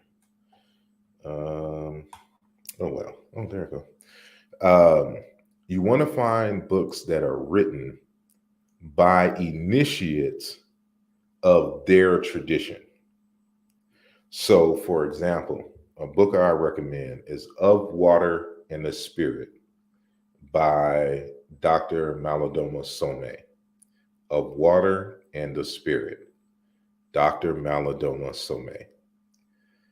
Then you need to get African Cosmology of the Bantu Congo by the late Dr. Fukiao. You'll see it is written as K.Bonseki.Fukiao. But just type in African Cosmology of the Bantu Congo. Right?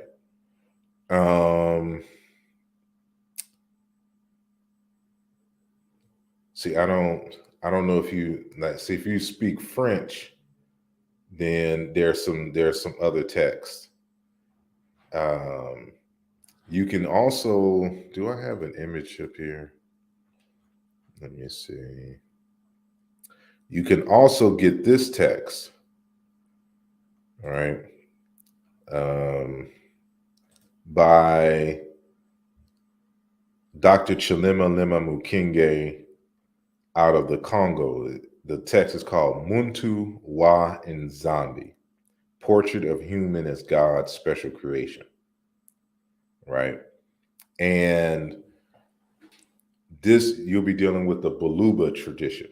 So this is one tradition, Baluba, but it also does some comparisons with other African spaces.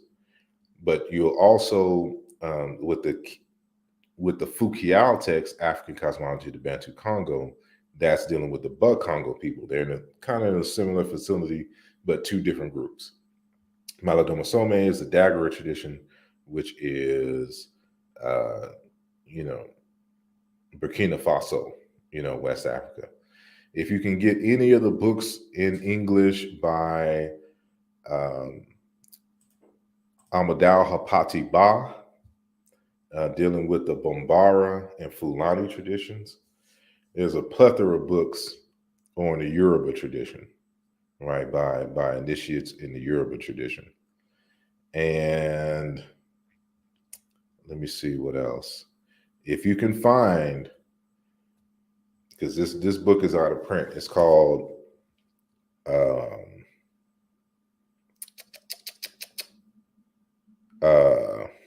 this light keeps coming out. It is, hold on, let me do something real quick.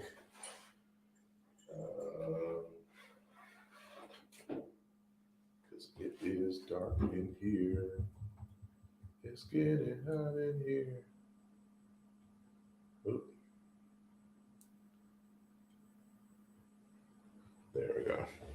All right. So I just had to plug it in, and so it can charge and be on at the same time. So I'm sorry. So what was I saying? Oh, Jordan Ngubani. It's called Conflict of Minds. And so now you're dealing with the Zulu tradition in South Africa. And but that one's out of print. So I'm just letting you know. But he goes in depth. And then, of course, if we're still dealing with South Africa, get books written by the late Dr. Vusumuzulu Credo Mutwa.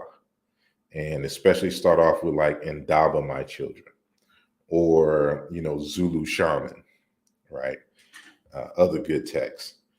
Then there's the Way of the Elders or the Ancestors. I forgot who written that book, but that's dealing with West Africa, really kind of in the Mande traditions. Then you got works by Dr. Kip Kuwich Sambu, if you can find him, Kip Kuwich Sambu. I've interviewed him on this channel, so you can view that as well. And so he deals with the Collagen tradition, the Collagen people of Kenya, and their Egyptian origins, right? So you get to deal with their spiritual system and in relation to ancient Egypt. So, these are just off the top of my head. So I had to think to write them down. But, there's no one book. It doesn't exist. And I'm writing a book on Kimoyo. And it's just a basic introduction just to give you some underlying concepts, but it'll have a recommendation list for deeper things. So I hope that helps, even though I didn't go into great detail. Let me see. Sorry, you're going to handle pseudo saying that Egypt was the first one sending a kite as messages. Yeah, you can't stop everybody. What is the name of the song, artist, music you playing?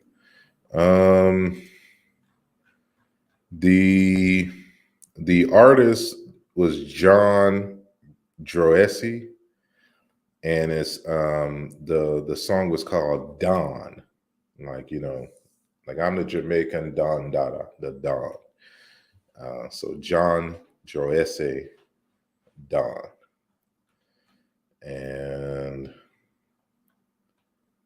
let me see, another presentation in the books. Appreciate it. I just watched Zahir Watt's little new interview. It was hilarious.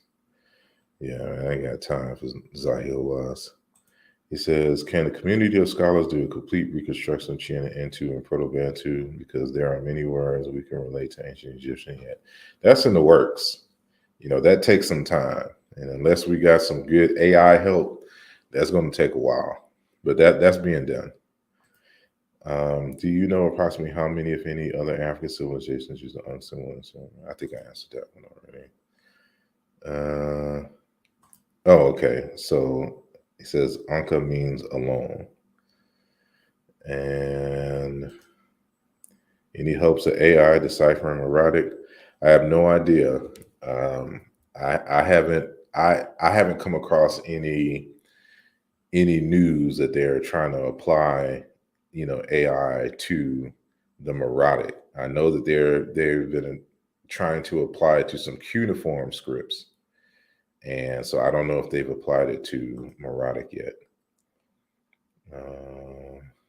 Who's trying? Uncommonly just says, what scholarly research substantiates your assertion that ancient Egyptian is not primarily a triliteral system? I just gave you an example, and you just study the words and the morphemes. So maybe this is another lesson that has to be done for the layperson. One of the things that for someone who does any kind of field research in language and linguistics, when you're jotting words down and you're putting the proper pronunciations on it, one of the things that you have to discover in a language when you're recording a new language is discovering how the words are formed in the language. You're going to start to learn certain patterns, right? Like when we use possessives in the English language, there's an S that follows. When we use a plural, there's often an S, right? Like when we want to mark the perfective, meaning the accomplished verbal act, we'll see a common pattern of ed at the end of verbs, right? So it's these discovery of patterns of the morphemes and the like in the language. And so and then so this is stuff that I've written on and demonstrated, and Bowley has written on and demonstrated, Obinga has written on and demonstrated, Abubakar Musalam has written on and demonstrated, what's his name? Oscar Pafuma has written on and demonstrated, many, Kipkoech Sambu, like any kind of argument that the ancient Egyptian language resembles Semitic, even amongst mainstream scholars, has been debunked. Matter of fact, there's a new book out that has an article on dealing with Afroasiatic and ancient Egyptians' relationship to Afroasiatic, which states that when you apply the historical comparative method, there's no demonstration that Egyptian is genetically related to Semitic. And one of the things that he deals with is the so-called triliteral system, right?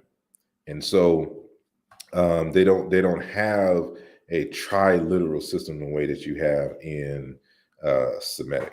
And it's clear as day when you go through just all the variations of the words. It's monosyllabic morphemes that are agglutinated to the root, prefix, suffix, right? And so I just demonstrated that with the Ankh and Seneb. The word Ankh itself is not a triliteral. It is a biliteral root with a prefix on it. But really, historically, it's a monosyllabic root with two prefixes. Right. It's easy to demonstrate. And I just did it in this this presentation here. I'm talking about Zahiwa still. Is there an Ankh symbol native to Arabia? I haven't heard of that hypothesis, and I can't say yes or no. I don't know. Let me see. Can we utilize the descriptions of anatomical symbolism to revamp the pursuit of human health in our community? How can this empower us in the sense of education and commerce? Biochem major from LBC. that's more so in the creativity of you. It would take someone like you to be familiar not only with ancient Egyptian language and the hieroglyphs and the scenes in terms of the medical field, and then attaching it to what you know, what you've been able to discover based upon your education and experience, and then you developing uh, unique ways to kind of link the two in terms of educating Black folks. And but it would first take a deep knowledge of the language, the system, African cultures, and the like. And it's not too many of us that are involved in all aspects that will be required. Like, I'm deep into the language and the symbols, but I'm not deep into the biology, right? So while I have some ideas, it would take a whole another schooling. Now, what you could do is you can link up with individuals, probably like 2 or 3 individuals that, let's say you have a group, a research group of 4. So 2 people in the medical field, and then 2 scholars on ancient Egypt language and symbols. Y'all get together and create that curriculum, because that way y'all can utilize. You don't have to try to be super scholar and be a medical doctor on one hand and an Egyptologist on the other. It's best to work in teams. But it's they're working from the same anatomy stuff that we're working with. So human beings have not evolved in a drastic way that we would be different, and so with the animals and everything. So it's just how you would want to do it. I'm curious how other Egyptologists feel about him. Oh, I guess still talking about Hawass. Do you have a Telegram chat? I don't even know what that is. Says, sorry, how can I get the book other than through your website? Right now, you can only get it through the website. So on August the 22nd, it will be available on Amazon and other online venues. But right now, again, it's just pre-order. So the book doesn't come out until August the 22nd. So it's around that time that those who have ordered it will get the text. But you can only pre-order on my website.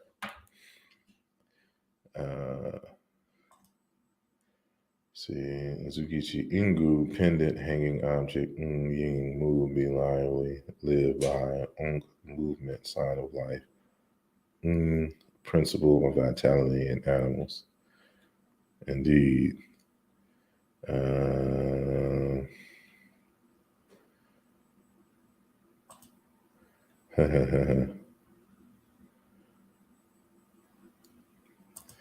It says the website is secure. The website is secure.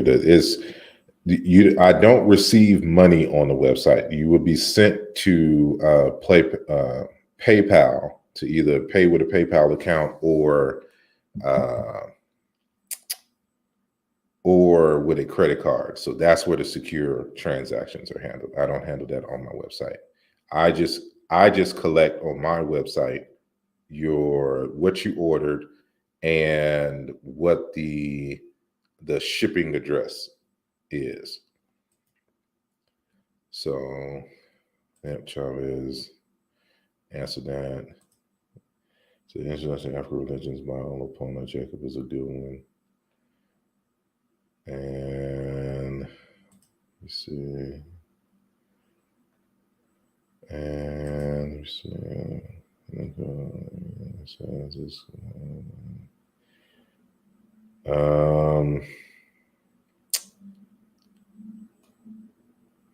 Well then,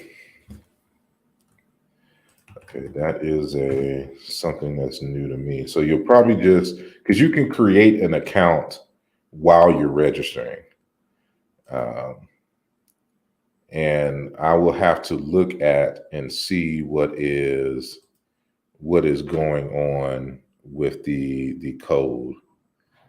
So you may just have to just go back to the beginning and register, and then start the process over.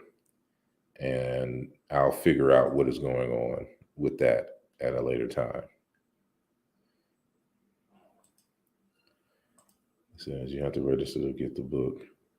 Yeah, that's new to me because I guess I never tried it out as a guest, but it gives you the option again to register while you're going through the checkout. So this isn't run as your appreciation.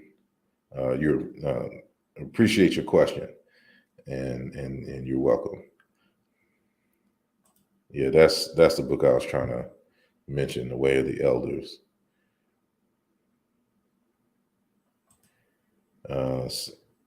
Pianki says, where can I get the Bukanda tea? The link is in the description. Let me see, are you on YouTube? Yes. So if you go into the YouTube description box, you'll see it says new merchandise at our Spreadshirt store. You just click on that link and it'll take you there. That's where you can get it. That's not really semantic. That's how it came about. No, it is not. And any serious scholar who has done their work understands that is not Semitic, and you can't prove that it's related to Semitic. And so, people take loan words and try to use that to account for a genetic relationship, and that's just not how this is done. He said, what's the title of the text you mentioned that deals with Semitic and ancient Egyptian? It is called, and mine's just came in the mail.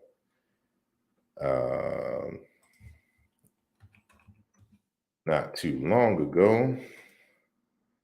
And the book is $135, just to let you know. It's called Ancient Egyptian and Afroasiatic, Rethinking the Origins. And so it's an edited work. And so again, Ancient Egyptian and Afroasiatic, Rethinking the Origins.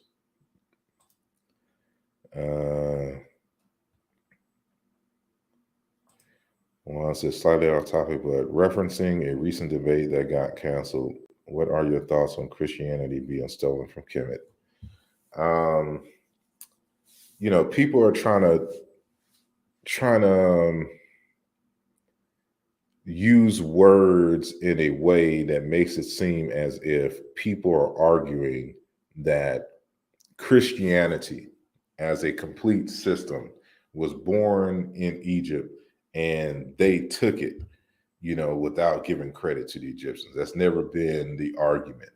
When people say that certain ideas and things are stolen from Egypt, they're talking about how they'll take a concept and then reimagine it in their own image, but then try to vilify the Egyptians for having a particular concept for which they took the concept from. If y'all get what I'm saying. So, for example, like I make the argument that Jesus the Christ was modeled after Osiris. It doesn't mean that they stole Osiris, that they stole a Jesus Christ out of Egypt. It's just that when they was coming up with their mythological model, for people to emulate, they drew heavily on the stories of Osiris and many of the concepts and themes. So that's essentially what we're talking about. And so so anybody trying to argue otherwise, they're not serious. And also if you order the book, I give you it's the last chapter. It's Appendix E. It's called Kemet and the Garden of Eden, Biblical Support for the Meaning of Kemet. So you get that chapter, or get this chapter, to hold you off until August. So we don't have y'all waiting on, everything. So that will be sent to the email that you used, when you purchased the account. So just wanted to give y'all that bit of insight. And let me see.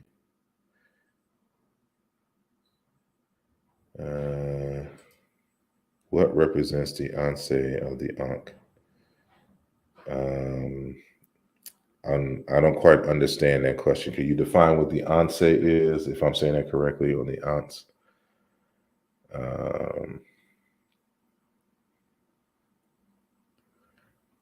Let me see.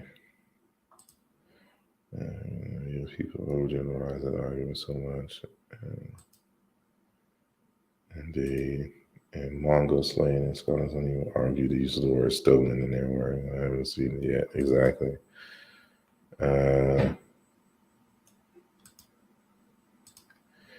He said, okay, the round part. I see.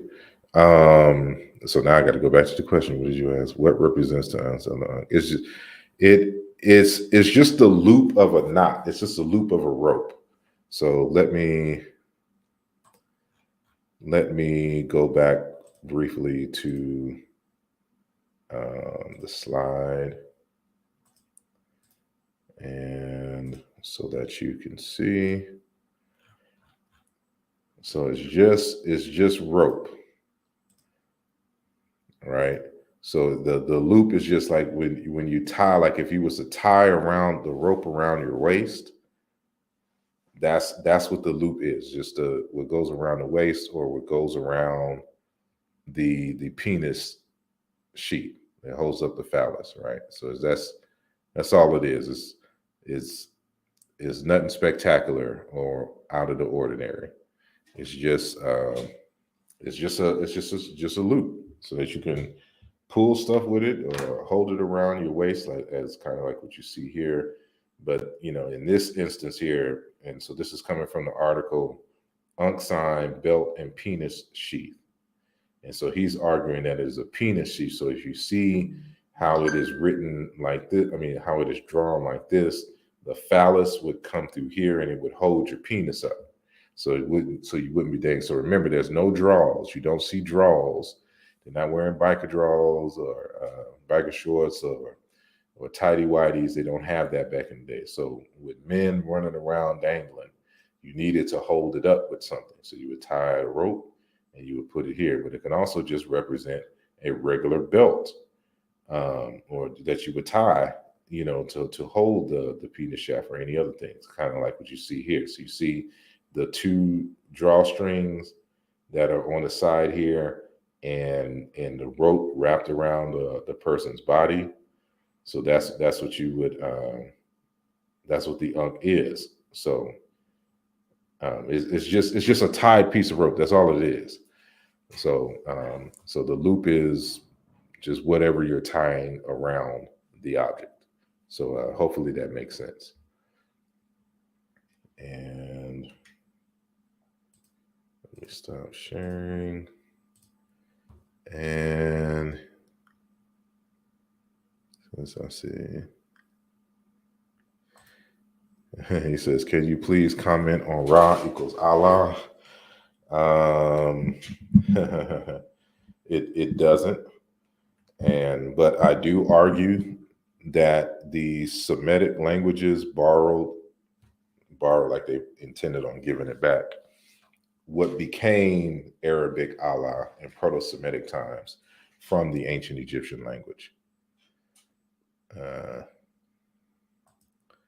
He says that version looks like the Oduno Guinea symbol. Interesting to consider. I put that in the original article as well, on the similarities between that. And so that's another good example of a possible Ankh symbol in West Africa.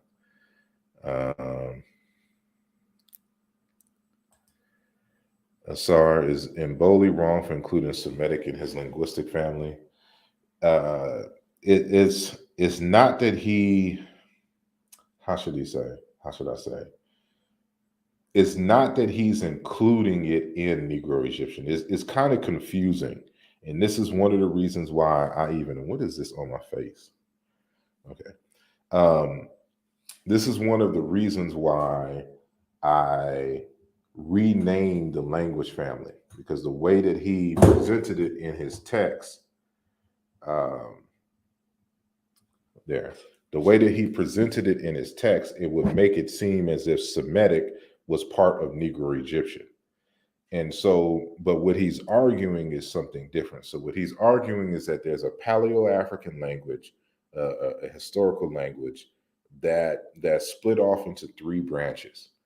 And two of those branches kind of converged together.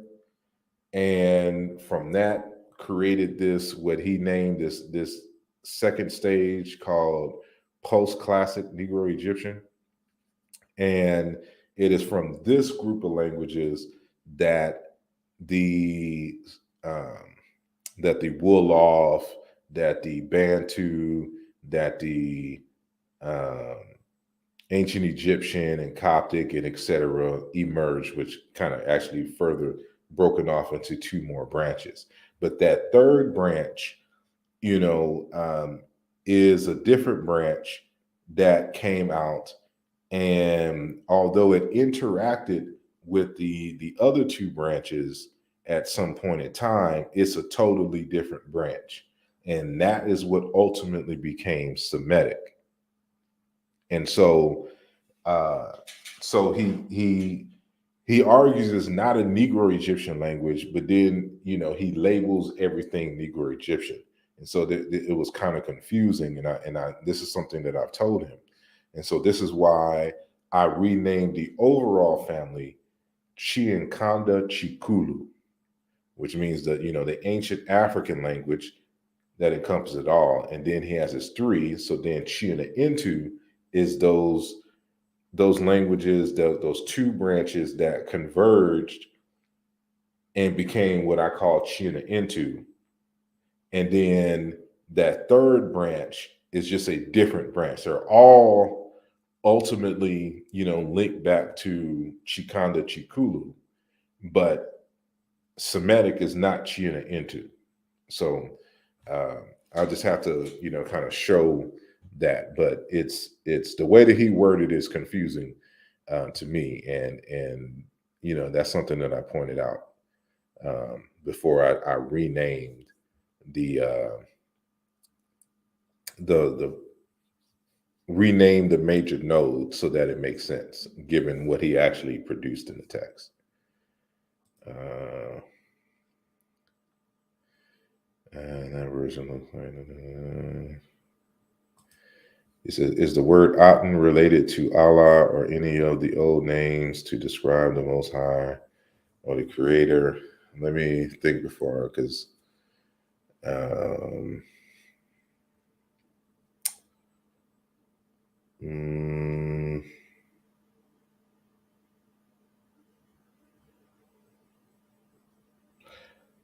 maybe, but in a different kind of way, due to certain important sound changes that happened over time. And let me see. Sorry, notices. Because I know Aten is a different variation of the word Ra, and I demonstrate that in the text, in this text actually. Here we go. Chiluba Maweja, Yoruba, Orisha, and Ancient Egyptian Ak, an exploratory etymological study, which you can also get on the website. There I deal with that, but in Illusion Volume 2 is where I deal with the whole Allah argument. And I show that the word that became Allah in Arabic, or El in Hebrew, is actually related to the word Netcher. It's their variation of the word Netcher. And so I go through all the different sound correspondences and the sound changes and this is how I know that it was a branch of the ancient Egyptian language for which they borrowed it from in Proto-Semitic times. So remember that Proto-Semitic only really starts in the 4th millennium BC, And as a result of some native population and then some Africans coming out and mingling with the whatever that native population was. And this is how you get Semitic languages. But let me go back.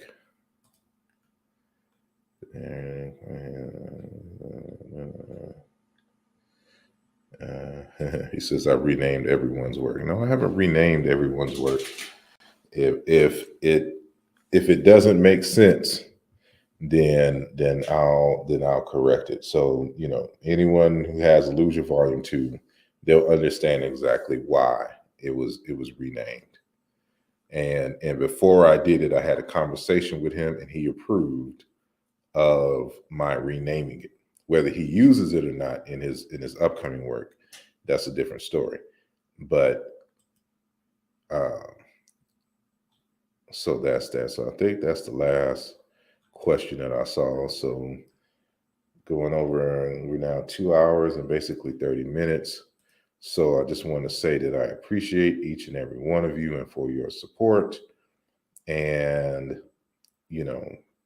y'all have a good rest of your day and a blessed week.